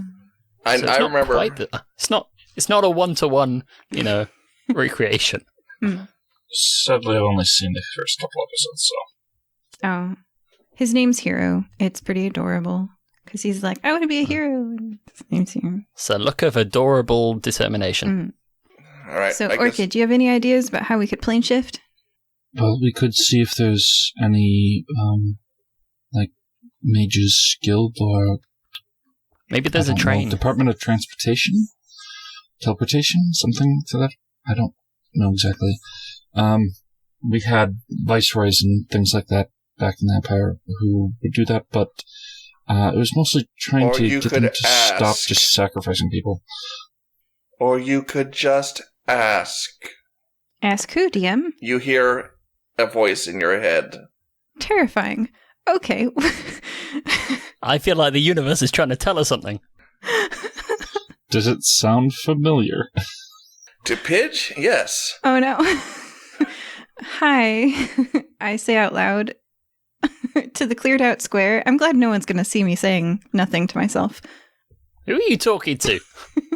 Apprentice, come. Oh. Hey guys, you should hold my hand. I hold out both hands. I mean, okay. Reach down. Put the hand axe into holster and reach up. Instantly, you find yourself outside of a location that Pidge is quite familiar with. Are we standing on a gear in the sky? Yes, you are. Okay, I let go of your guys' hands. And I'm like, we made it. Oh, yeah, I know this place. I swear I woke up here one night after Orchid is after immediately looking around for any form of vegetation. There is vegetation. She relaxes a little. You're in a area that looks like it's a nice little gardened area, but with animals and trees. Although, make a perception check. Pidge already knows what this area is. Is there a sign saying "Do not go on the grass"? That's a 9. Yeah, they look normal.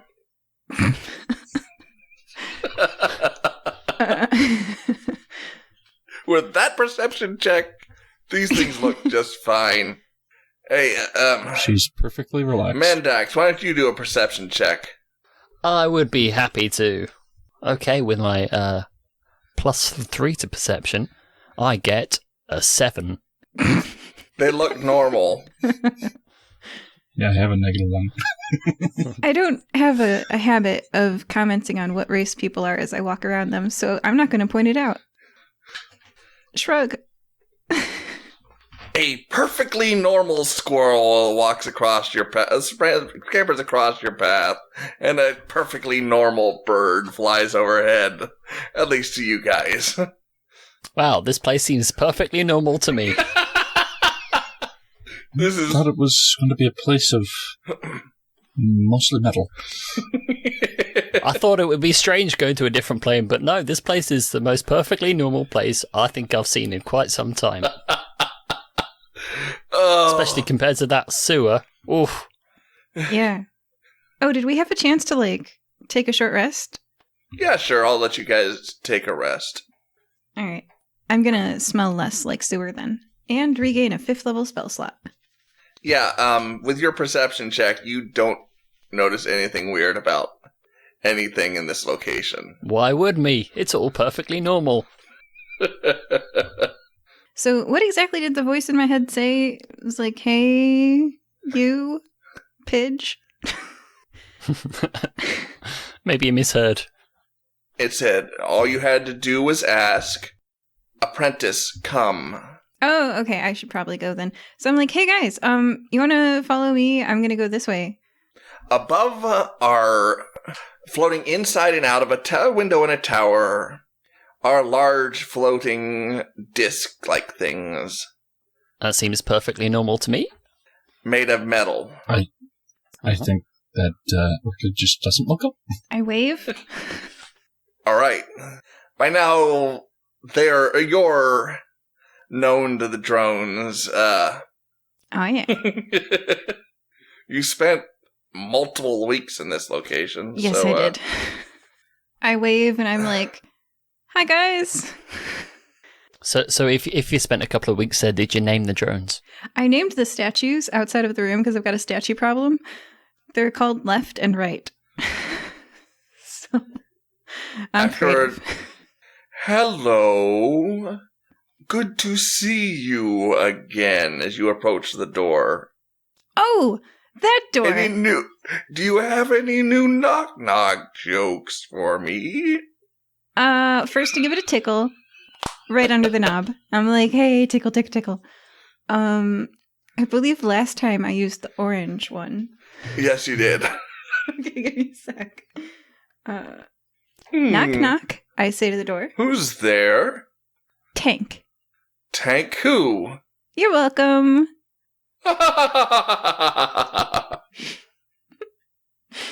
This is a door that is technically locked, but not if you tickle it. I've got to thank Moxie's player for this area. Moxie created this entire dungeon, and I'm borrowing it from her, so... Orchid kind of looks over at Pidge and is just like, looks at, and it's just, and I thought that he was bad. Oh, well, bonding with Mendax because we're both bad at jokes. We're being judged by Orchid. Go on Mendax has no idea what you're talking about because he refuses to believe that his jokes are bad. Oh, okay. I'm all alone. Well, all right. So we're on the second story of a cathedral, and there's big bells behind us, and in front of us a door. I'm going to tickle the door, tell the joke, and it opens, and then in front of us is the stone stairway spiraling upwards. So I'm going to hop lightly up the stairs. I believe some of these were trapped, but by now I know which ones to step on. So I point out to Mendax and Orchid, step here, not there, step here, not there. It appears to be quite a lot of the stairs for some reason. Like every other stair looks to be trapped because Mary likes to play pranks on us. So we reach the top of the stairs to the room with left and right, and the Maker. Hello, apprentice. Hi, Maker. I see the other one, the incomplete one, is not with you. Good.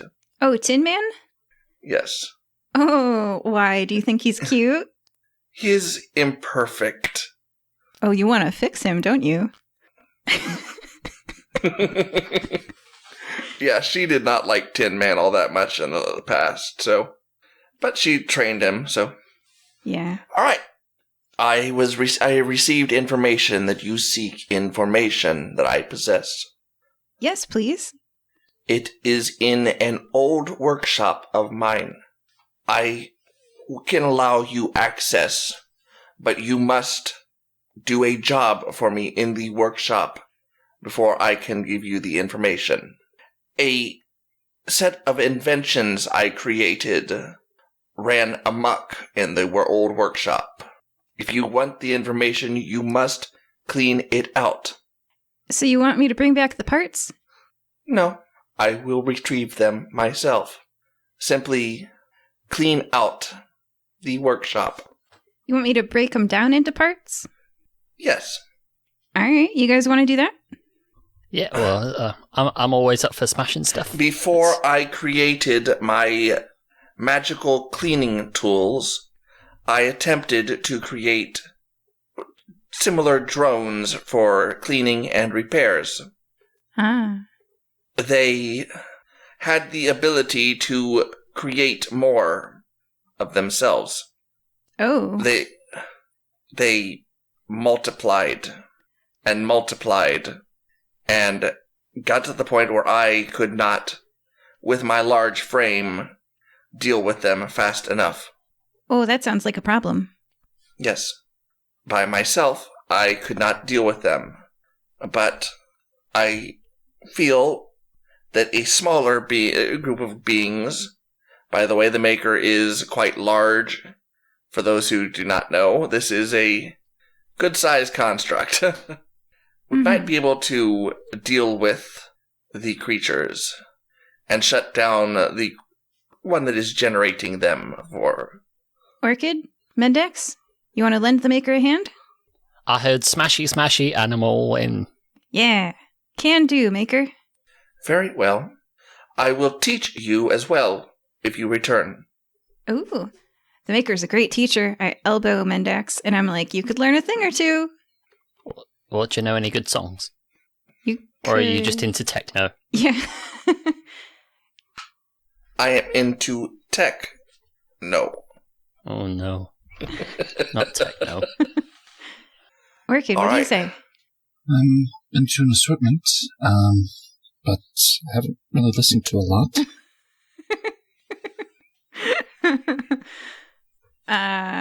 That's good. And I will also study the books. While you are gone, I will study the books. Oh yeah, I I take the book out of my fanny pack? ? I don't have any other bags. I was just carrying it, and I hand it to you. Thank you. I think I All have right. the other one in my safety deposit box. Okay.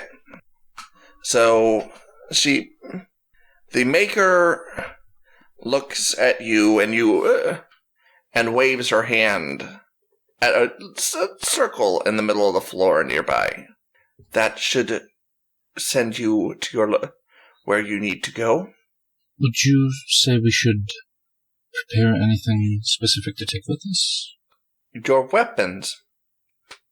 Any particular style of weapon? I carry an assortment. Is anything that you can think of that would help us to work most efficiently? No. What you have should do. Yeah. Seems like we could just go smashy and it's all good. Yep. So Okay. Some things are plated in certain ways and otherwise defensible. it'll but be if it seems it fine, won't it'll be fine. You're overthinking it. matter, then Pidge is like, what weapons? should be fine. I have a fanny pack. That's all. I think I have a wizard's staff or two, but that's about it. Well, you're able to try and move things. If we rested, we could maybe let you get that back. Oh yeah, should we rest here?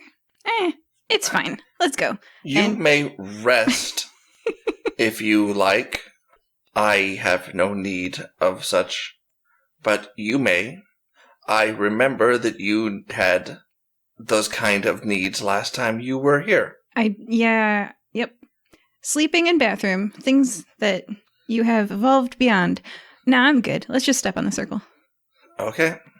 All right. When I short rested earlier, I got one of my 5th level spell slots back, so it's all good. Okay. Do you guys step into the circle?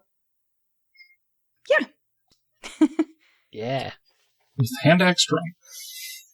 This appears to be a standard circle of teleportation. So I'm in you it. step into the circle and Yeah.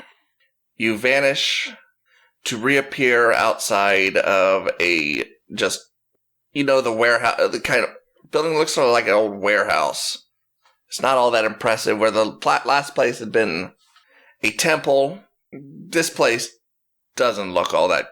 It looks like the maker just makes use of wherever fits her purposes.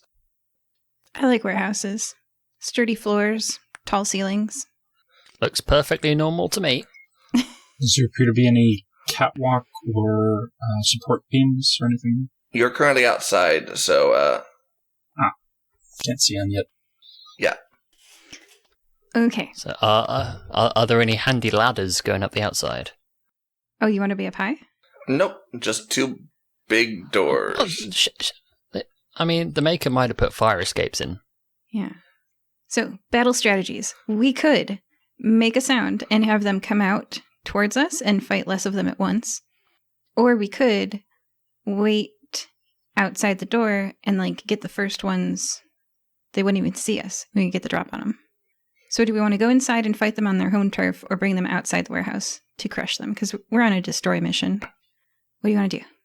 I mean, what we should probably do is, just if you open one of the kind of doors and they just kind of file out maybe 2 by 2 or something. How wide are the doors? They're pretty big. I mean, this thing looks like it could be a aircraft warehouse, so. I mean, would it be larger than 20 by 20 when open? Yes. I mean, you don't have to open it all the way, just a little bit. I could make a hole in the wall. Yeah, that too. So, I do have an arrow that can make a wall if we needed to thin them a bit. direct them into... Wait, you have an arrow that makes a wall? Yes. That took me a second. It's one of the only magical things I have. Okay. Well, so lots of plans. What do you say we start smashing? Before we start, is there anything to be said for just burning the place down? We could just bar the entrances and burn it down. I feel so dumb that I didn't think of that. Okay, so I will mold earth and block all of the entrances with 5 feet of earth, compressing it very, very tight so that it's very difficult to open the doors. And then we can burn it down. What do you guys say? Make a perception check. Okay. This is going to be an easy one. Doesn't look like much dirt around. Okay. Non-natural 20? It's a metal warehouse. Yeah, but like is what are we Still gets standing hot. on? Can still burn. Oh, you're still in Mechanus, so while it looks like it's natural materials, it isn't. Okay. So I can't use mold earth to block the doors. Well, I got a 6 for my perception check, so I'm still all in for this idea. You think the building is made out of wood and that the earth at your feet is... I'm just chanting, burn it down. Burn it down. Let me check. I have transmute rock, so I just have to look that up and see if I can... So is it stone around us, or is it metal? It's metal. So the ground we're standing on is metal? Yes, it looks like it is... It looks like it is earth, but at a closer inspection, It's it's metal. It's metal. I feel like the earthbenders in Avatar: The Last Airbender, when they're on that metal boat. I need some earth. Okay. All right. I cannot push earth in front of the doors, but we can still blockade them some other way and then burn it down. Would it be too much of a sacrifice to ask your tree to lie down in front of it? Oh, yeah. I left my tree behind. Whoops. It's alright, that would burn anyway. Hoya is still on the train. Like Home Alone, it's like... Yeah, the tree is still on the train, just wondering where... Kevin! Sorry, Bullrog. Forgot about you. You didn't fit in the sewer. The train attendants are wondering, what is this tree doing here? And how did it get here? Yeah. And then it just, when no one's paying attention, just wanders away. And they're like, what? It's quietly sipping martinis. He would. He's pretty chill. It's snuck into first class. He's just casually I have scattering a net. acorns everywhere. Yeah. We could spread that across one of the entrances. Yeah. Just open the door partially, use the rope to keep it from opening further. Plenty of holes to stab through without it getting through. Oh! Do that, and I will turn it into silver. Oh. Hey! B. Ba-dumpch. Okay, so are you tying your rope around the door to prevent it from opening? Are you turning the rope to silver or the net to silver? Either. So once they've, like, been tied around the door, or how's... Yeah. Yes. I would think maybe the rope, because the net would need to be flexible, otherwise it's more brittle. Okay, so you're going to tie the rope around the door handle so that it's, like, difficult to get the door to open. And then I'll turn it into silver using so many pages of spells. Why? Minor alchemy. Starting at 2nd level, I can turn one object composed entirely of changing it from one substance into another. Yep. Wait, no. Okay. It has to be composed of wood, stone, iron, copper, or silver, transforming it into a different one of those materials. Not gonna work. Can you transform the entire warehouse from whatever it is to wood? I can. And then we burn it down. How much space 1 cubic foot of material per 10 minutes. That's going to take a long time. Okay. All right, never mind. Well, we could still tie the door shut, just with the silken rope. Yeah. And turn the roof into wood. Slowly. Yeah. Do you want to just, like... I mean, if it helps, I can cast heat metal and just kind of heat it all. You can cast heat metal? Just, like, weld this door shut. Yeah. And then just kind of keep it going and just heat up the entire warehouse. Yeah. Okay, so you weld the door shut, and we'll catch it on fire. Did they say what's in the warehouse other than this thing? A bunch of this thing. Right, but I mean, there's nothing explosive? Well, I mean, if there is, it just helps us more. Unless we're on the outside of it. Also, the information some of the information you're looking for is on the inside. Yeah, but if we go in there, we can't burn it down as much. Yeah. All right, so let's. How many doors do we see? 2. Only 2 doors to this very large warehouse? Okay, right now there are 2 big doors. Do an investigation check. Oh, I'm good at those. I'm not. Non-natural 20. Yeah, you find a door off to the side as Okay, well as so a couple there's- of smaller doors. 2 large doors and a door off to the side. Can you weld the 2 large doors shut, and then we'll start there? They have a shorter, smaller way for them to be filtered Yeah. through. We'll start there. There's nothing here to say that I can't. I don't know how heat metal works. I don't even know how my own spells work. So. Heat metal just heats it up really intensely, and If It's there's nasty. another metal next to it, does it weld it to it? I don't know. I don't think it gets that hot. Well, it says red hot, so that's usually... Red hot's pretty hot. It's pretty hot. All I've ever So it seen depends on the metal. all I've ever seen it used against is someone wearing metal armor. Oh, that's its purpose. Oh, they don't want us to do welding in D&D. So limiting. But it doesn't say you can't. That's the important thing. Yeah, it's up to the DM. All right, let's be creative. I'll let you be creative. Fine. All right. Yay! We weld the big doors shut, and now there's just the little door. Okay. So do we want to, try to catch the building on fire, I guess? It would take you hours to turn this much metal into wood. Yeah, I can't do that. Anybody have any, explosions or anything? No? Well, we can just, throw in something that's on fire into the door and then, kill the people as they come out. I'm sorry. Break down the machines as they come out. If we want to just open the door, I could try using the bow and arrow and take out as many as I can before we go in. All right, let's do that. Is there any chance that the Maker could just briefly bring back to life one of the jellyfish? No. Not unless it's mechanical, okay. like the birds and the squirrel. The what? Uh-huh. Oh, you guys didn't notice? No, they failed miserably on their perception checks. It was all perfectly normal. Alright, well, Because I'm just thinking we could if we got a tiny little just any old creature, then we can just throw it in the door, polymorph it into something massive. I could do that.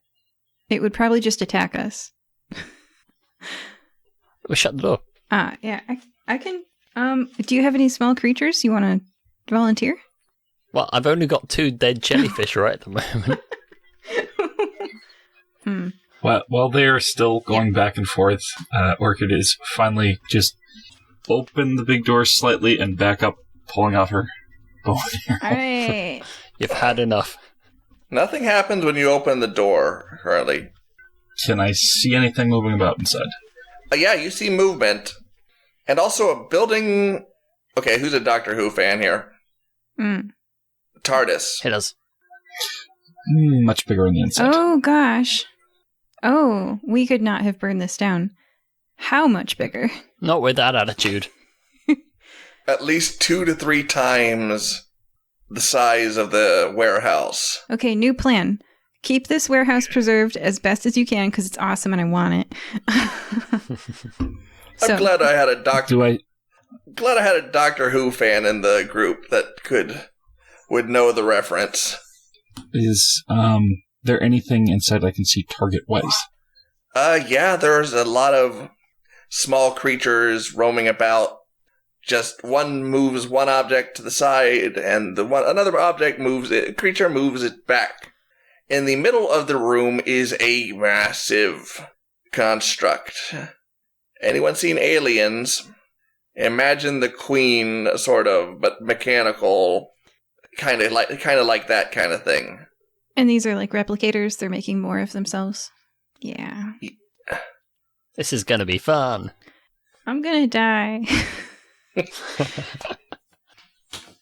I gotta make it challenging, and you guys kinda didn't do any combat last half, so... I'm very sad I didn't take her up on that resting thing. That's okay.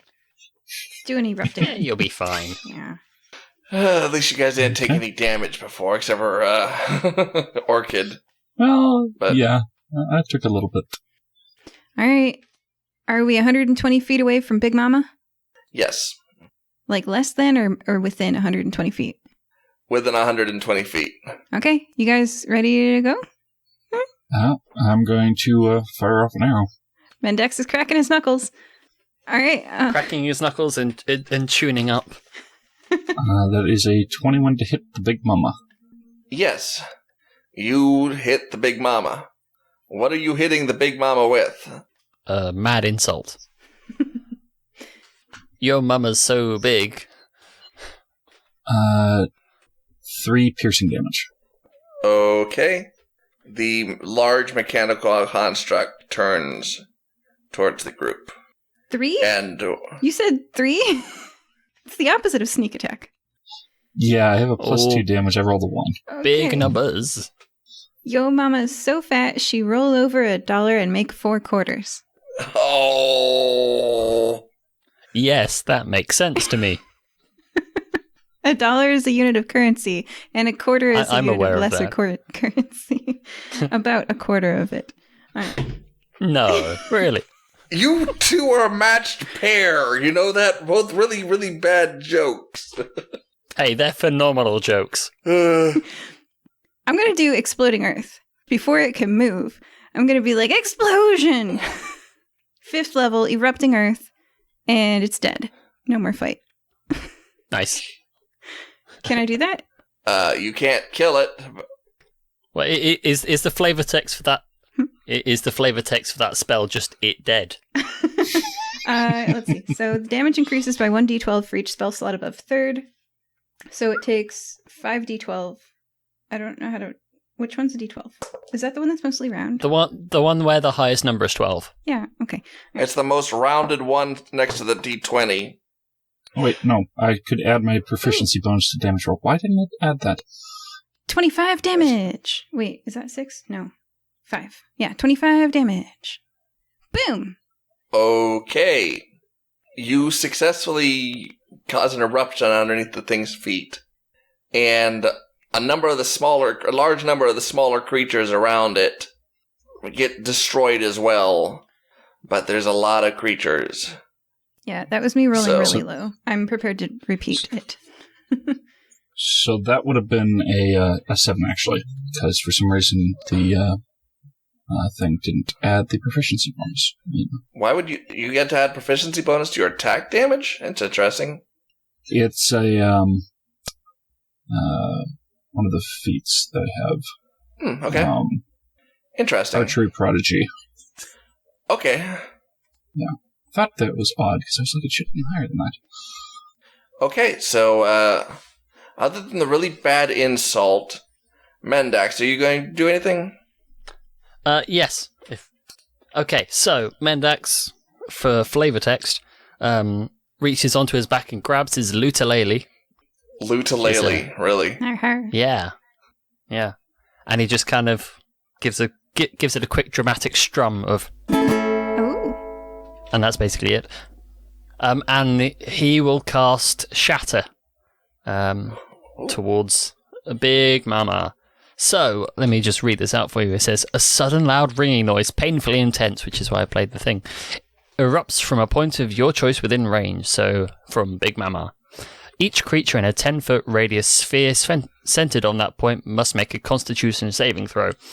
So, I'll just skip over the damage right now. A creature made of inorganic material such as stone, crystal, or metal has disadvantage on this saving throw. Oh, that's a good choice.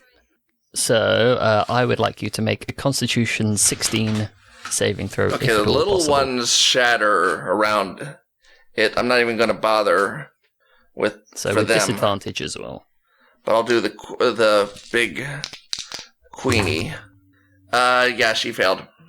Woohoo! Okay, so I didn't tell you beforehand, but I casted that at 4th level. Okay. So that's 5d8. And...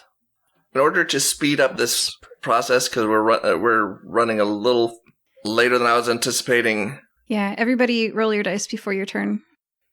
Yeah. Also, any massive amounts of damage, I will also deal to a number of the smaller creatures. Yeah. More Cool. than the usual, so... Okay, so that's 29 damage. Okay. Wow. Thunder, if that helps. Yeah. Whoa. A number of the smaller creatures gets shattered, and the big queenie gets takes some damage. So, all right. Oh, yeah. Begin initiative. All right, Rolls, that was our please. surprise round. Nice. Queen's 10. probably going last. 15.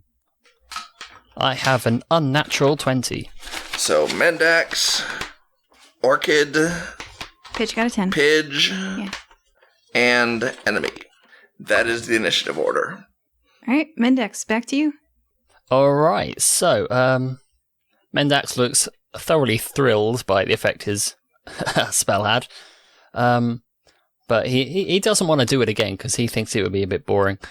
So he is going to once again target Big Mama and cast Heat Metal at 5th level. So on the basis that Big Mama is entirely made of metal, it can't... All right. I'll just read through what it says. So choose a manufactured metal object, such as a metal weapon or a suit of heavy or medium metal armor that you can see within range. The entirety of Big Mama is manufactured metal.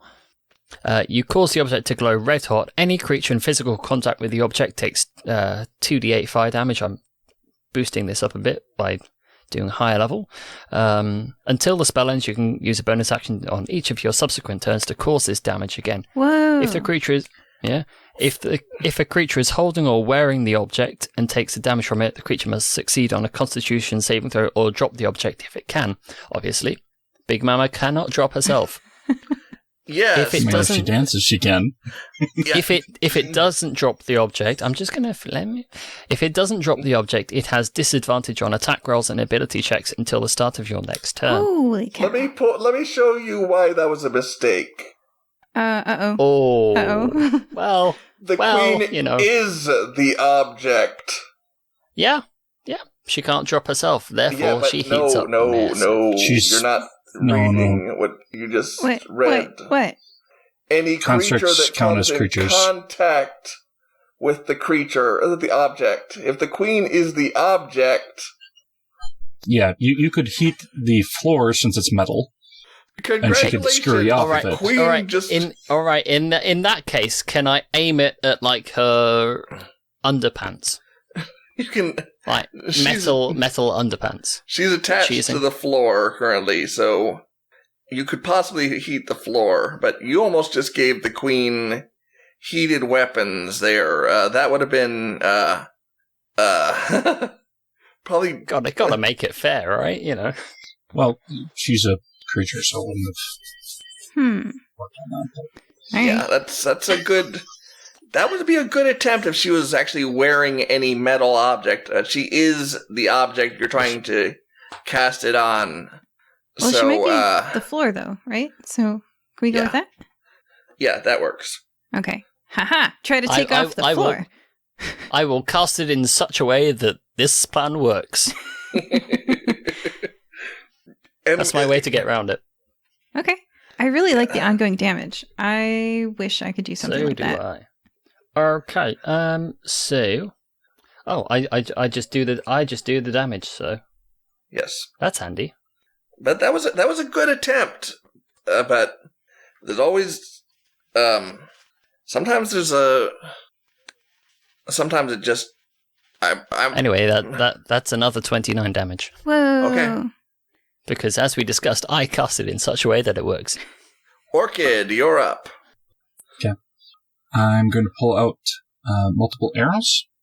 I'm going to fire off one arrow as an attack. That is a 29 to hit. That's a hit. And that would be 13 damage on that one. Bonus action, fire off another arrow. That is a 27 to hit. Okay, that's hit. That is 7 damage on that one. Okay. Extra attack, that's 22. That's a hit. And that is 8 damage on that. Okay. Action Surge, 24 to hit. That's a hit. Oh, so you're a fight. That's 13 for that. Okay. And then the final extra attack is 11. That's a miss. Alright. So that is 43 damage. Pidge, let's see what you can do. I'm so jealous. I've never done 43 damage. I can't do any of the above. I can't make the floor be hot. I can't do a lot of damage with arrows, but I can get a little bit closer. Like, can I be within 60 feet? Yes. Oh, okay. I reach into my fanny pack, and I withdraw a caterpillar cocoon. I snap the caterpillar cocoon in my fingers. Please make a wisdom saving throw. Okay. It fails. Yeah, I have a spell save DC of 17. Big Mama transforms into a pelican. Wait, no, pelicans can fly. A sloth. How about a jellyfish? A jellyfish! Big Mama transforms into a jellyfish. Yeah, no. It does not. I cast the spell Polymorph and she failed the wisdom save. I know. Oh. Immune to any effect it would transform to change the creature. So. Oh. Okay, well, I tried to do that. That's a shame. And it failed. Immutable form. Immune to any spell or effect that would alter its form. So that was my turn. I'm using an actual creature for this. Yeah. This. I tried. It was a good. That's okay. Thing is, this thing is shows what it actually is. This thing, I'm calling it the Queen, is actually a dragon. Well, I don't blame myself for not being able to polymorph dragons. They're extremely magical. It opens its mouth. Oh no, I'm within 60 feet. Why did I do that? And belches. This thing is a mechanical called a clockwork dragon. Oh god, I'm gonna die here.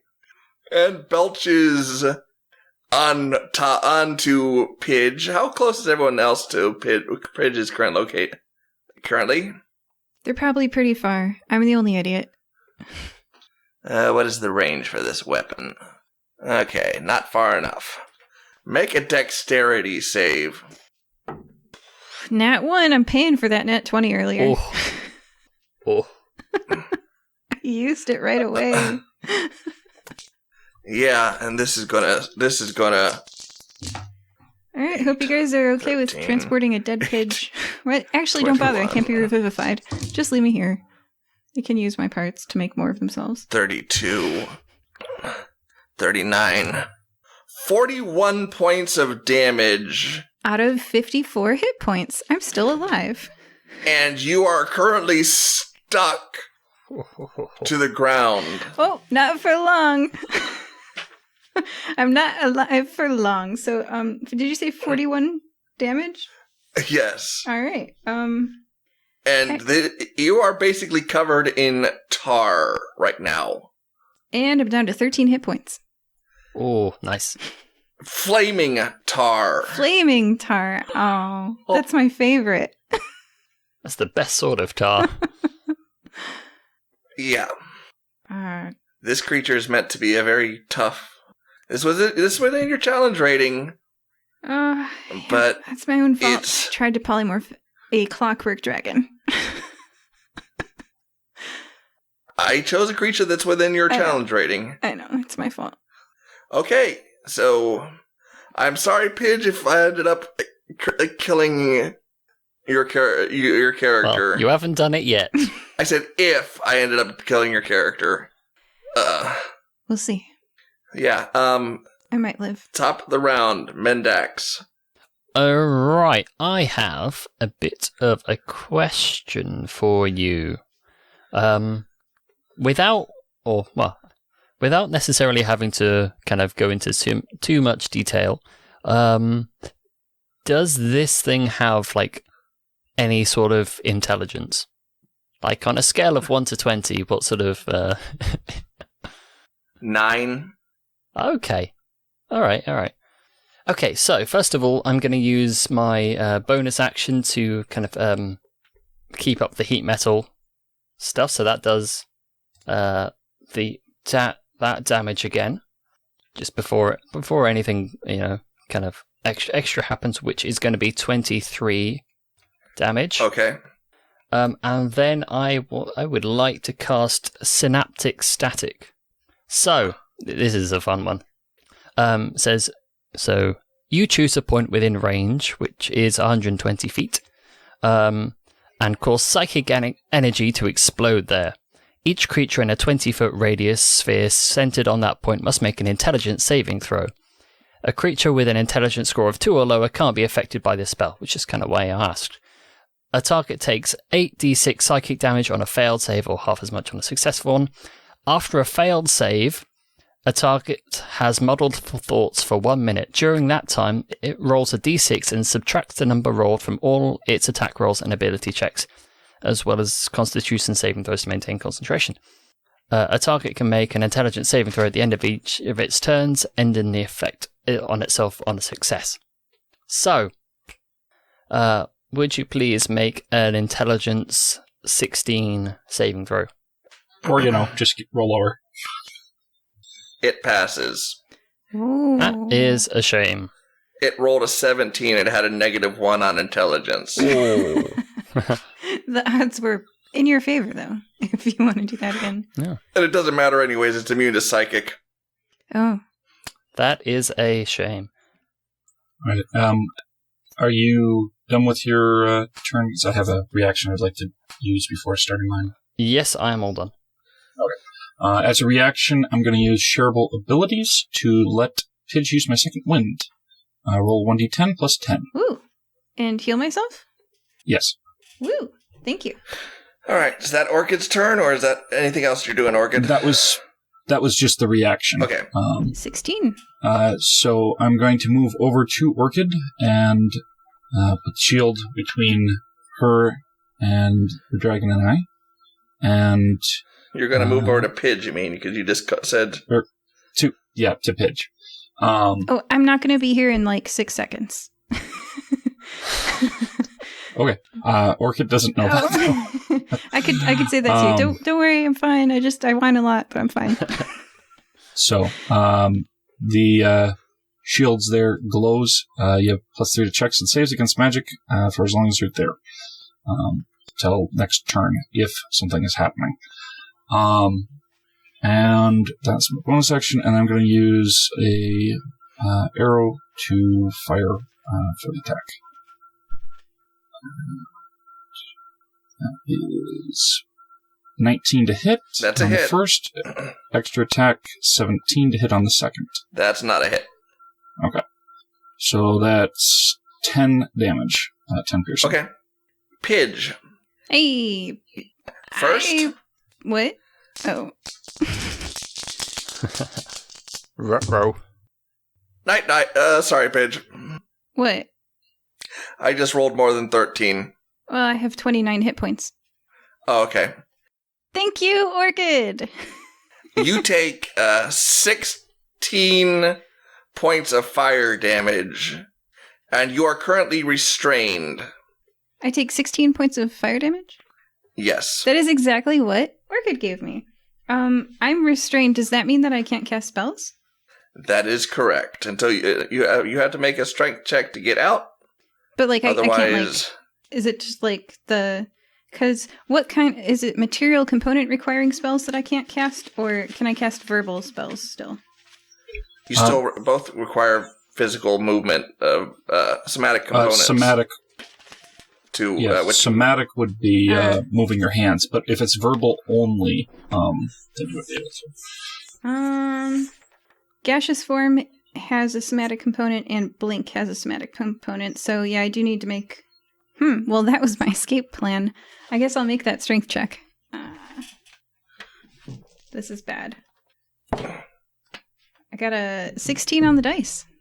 Nope, sorry. Oh, I'm gonna die here. All right. Yeah, I just need the ability to become gaseous, and I can escape. Is it mad? It's +3 on the check. Oh. No, it's not a magical effect. I have advantage on. Yeah, I have advantage on magical stuff. Nope. Okay. All right. So you're saying that I am restrained, can't cast spells, and am covered in burning tar. That pretty much sums up the situation. Okay. Unfortunately, it is not a magical effect doing this. It is literally natural fire. The first part was dragon fire. The first part was dragon fire. The second part is just the tar is on fire. Well, dragon fire, strangely enough, isn't magical anyways, but... Yeah, all of my spells have, Most spells have somatic components, unfortunately. Yep. Well, and that was the end of Pidge. I failed my strength check. That's the end of my turn. It's a DC 18 if you wanted to know. Well, that's basically impossible for Pidge to do. I have a 10 strength, so that means I'd have to roll an 18, 19, or a 20. Yeah. Mendax, put Pidge out. Sorry, Pidge. Yep. And none of these people have Revivify, so... I touch the necklace at my throat, and I eat 1 good berry for 1 HP. And go up to 14, because it's better than doing nothing for my turn. That ends my turn. I apologize, Pidge. I know deaths don't happen very often in Firebreathing Kittens. It would be the first one in the Firebreathing Kittens, yeah. But I apologize now for making... Because, Hey, man. Keep going. Okay. The enemy rips itself out of holding it down to the floor and begins moving towards the group. Okay. Can't use its breath weapon again, not for at least a little while. It will begin to attack. I guess the only one, it'll have to be, Orchid. I believe it has to take some damage, doesn't it? Because of the fire, or the hot heated ground first before it goes. Mendax? Yo. Sorry, I was reading. Heat damage from the heated floor? Yeah, you can do that if you like. Ooh, that's pretty good. 30. Okay.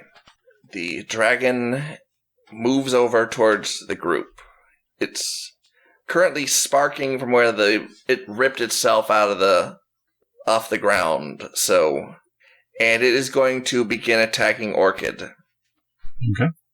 1 bite attack. What's your AC, Orchid? 21. Fails with the bite attack. Fails with the first claw attack. Succeeds with the second claw attack. For 17 points of damage. Okay. And that's all of its attacks, and it can't use another breath weapon, so... Mendax! Yo.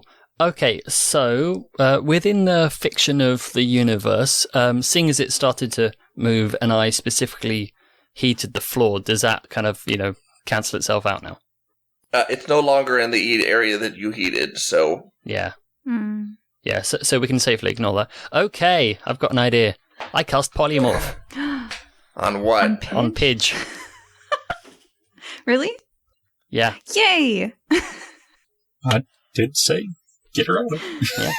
And the fun thing is, says the new form can be any beast whose challenge rating is equal to or less than the target's or the target's level if it doesn't have a challenge rating. Holy cow. So I can pick anything which is challenge rating 10 or lower. And I picked the form of a young red dragon. I see. That is so awesome. Which quite handily has fire immunity, so that burning tar isn't going to do anything now. I'm going to look up a young red dragon. If you want, I can send you I can get it. You sure? All right. But you've got some crazy strength now. If you know what page it's on, I can just... Does it heal Pidge, though? Let's see. It has 178 hit points, if it does. I don't think it does. Well... Does polymorph heal? Okay, it says, the target assumes the hit points of its new form. When it reverts to its normal form, the creature returns to the number of hit points it had before it transformed. It does say that. It does. That's why I'm always choosing things like sloths for the enemy. Yes, it does say that. Can I have 178 hit points? Oh my gosh. Clutch. I'm looking this. Okay, That is what the spell says. Yeah. Young red dragon, large dragon, chaotic evil, armor class 18, hit points 178. That's why polymorph and belt shaper. Which version of transmutation are you using? Polymorph. 4th level spell, transmutation. The target assumes the hit points of its new form. When it reverts to its normal form, it returns to the number of hit points it had before it transforms. That's why Yinli kept changing into other creatures for the extra HP. Yeah. Okay. It's a classic druid move. Yeah. Yeah. I do not resist polymorph. Okay. Thank you. Yeah. If it helps, you've got a +4 to stealth. Ooh. It's a very sneaky dragon. I do. Yeah. Damage immunity is fire. Okay. So if you want, you can just pull up my PDF of my character sheet, DM, because it's on page... Oh, I've written it so many times. It's on page 28 out of 34 on Pidge's character sheet, if you want to read it. Out of 34? Yeah, wizards are a pain. Yeah, if you just open up my character sheet, DM, it's on page 28 out of 34. I'm already looking at it right now, actually. Yeah, there you go. Yep. Now, this is a concentration spell, so so it does take up your concentration to keep me polymorphed. But I promise I'll attack as a red dragon. That's why he was asking about the heat level. Yeah. Yeah. Yay! I don't have to die right now. Maybe later. Well, we'll put it off for a bit at the very least. Yeah, Pidge can't use using magic right now, but... That's okay. She doesn't need to. She's got big teeth. How far away is it from Orchid right now? Currently right next to the queen. So within 5 feet? Yeah. Okay. So otherwise, I'm gonna back up a little bit, but other than that, that's my turn. I mean, I can, give it the finger a little bit, but, Wow. I'm learning how to attack as a dragon. 16d6 fire damage? Holy cow. Orchid, you're up. Okay. Right. Since the longbow is... Let's see. Yeah, it would be disadvantaged attack with the longbow being that close. I'm going to use the free action to drop it, use the hand axe in the same, and attack it twice. Okay. That is Congratulations. 19 to hit. That's a hit. And 8 to hit. That is a I'm miss. guessing that one didn't hit. That is a 4 damage. Okay. All right, Pidge, let's see if you can... Okay, so Pidge isn't gonna die. Pidge is a giant red dragon. And Pidge casts fire. There's like a fire breath that does 16d6, which on this dice roller is 63 damage. So Pidge opens her mouth and fire breaths. Okay. You roast the majority of the creature, the mini creatures in this place, and the dragon, 63 damage. which begins to melt to the ground. The core in its chest It died? begins to flash. Uh-oh. Pump, That's looking exploding. Hop on my back. Pump, I have a fly pump, speed. pump, pump, Oh no. Oh, yeah. Oh no. 80 feet. Quick, guys, on my back. Let's go. Out we go. I dash with both my friends on my back for 160 feet of movement. Boom. I snatch them up in my hands if they're not getting to me fast enough. Yeah, behind you.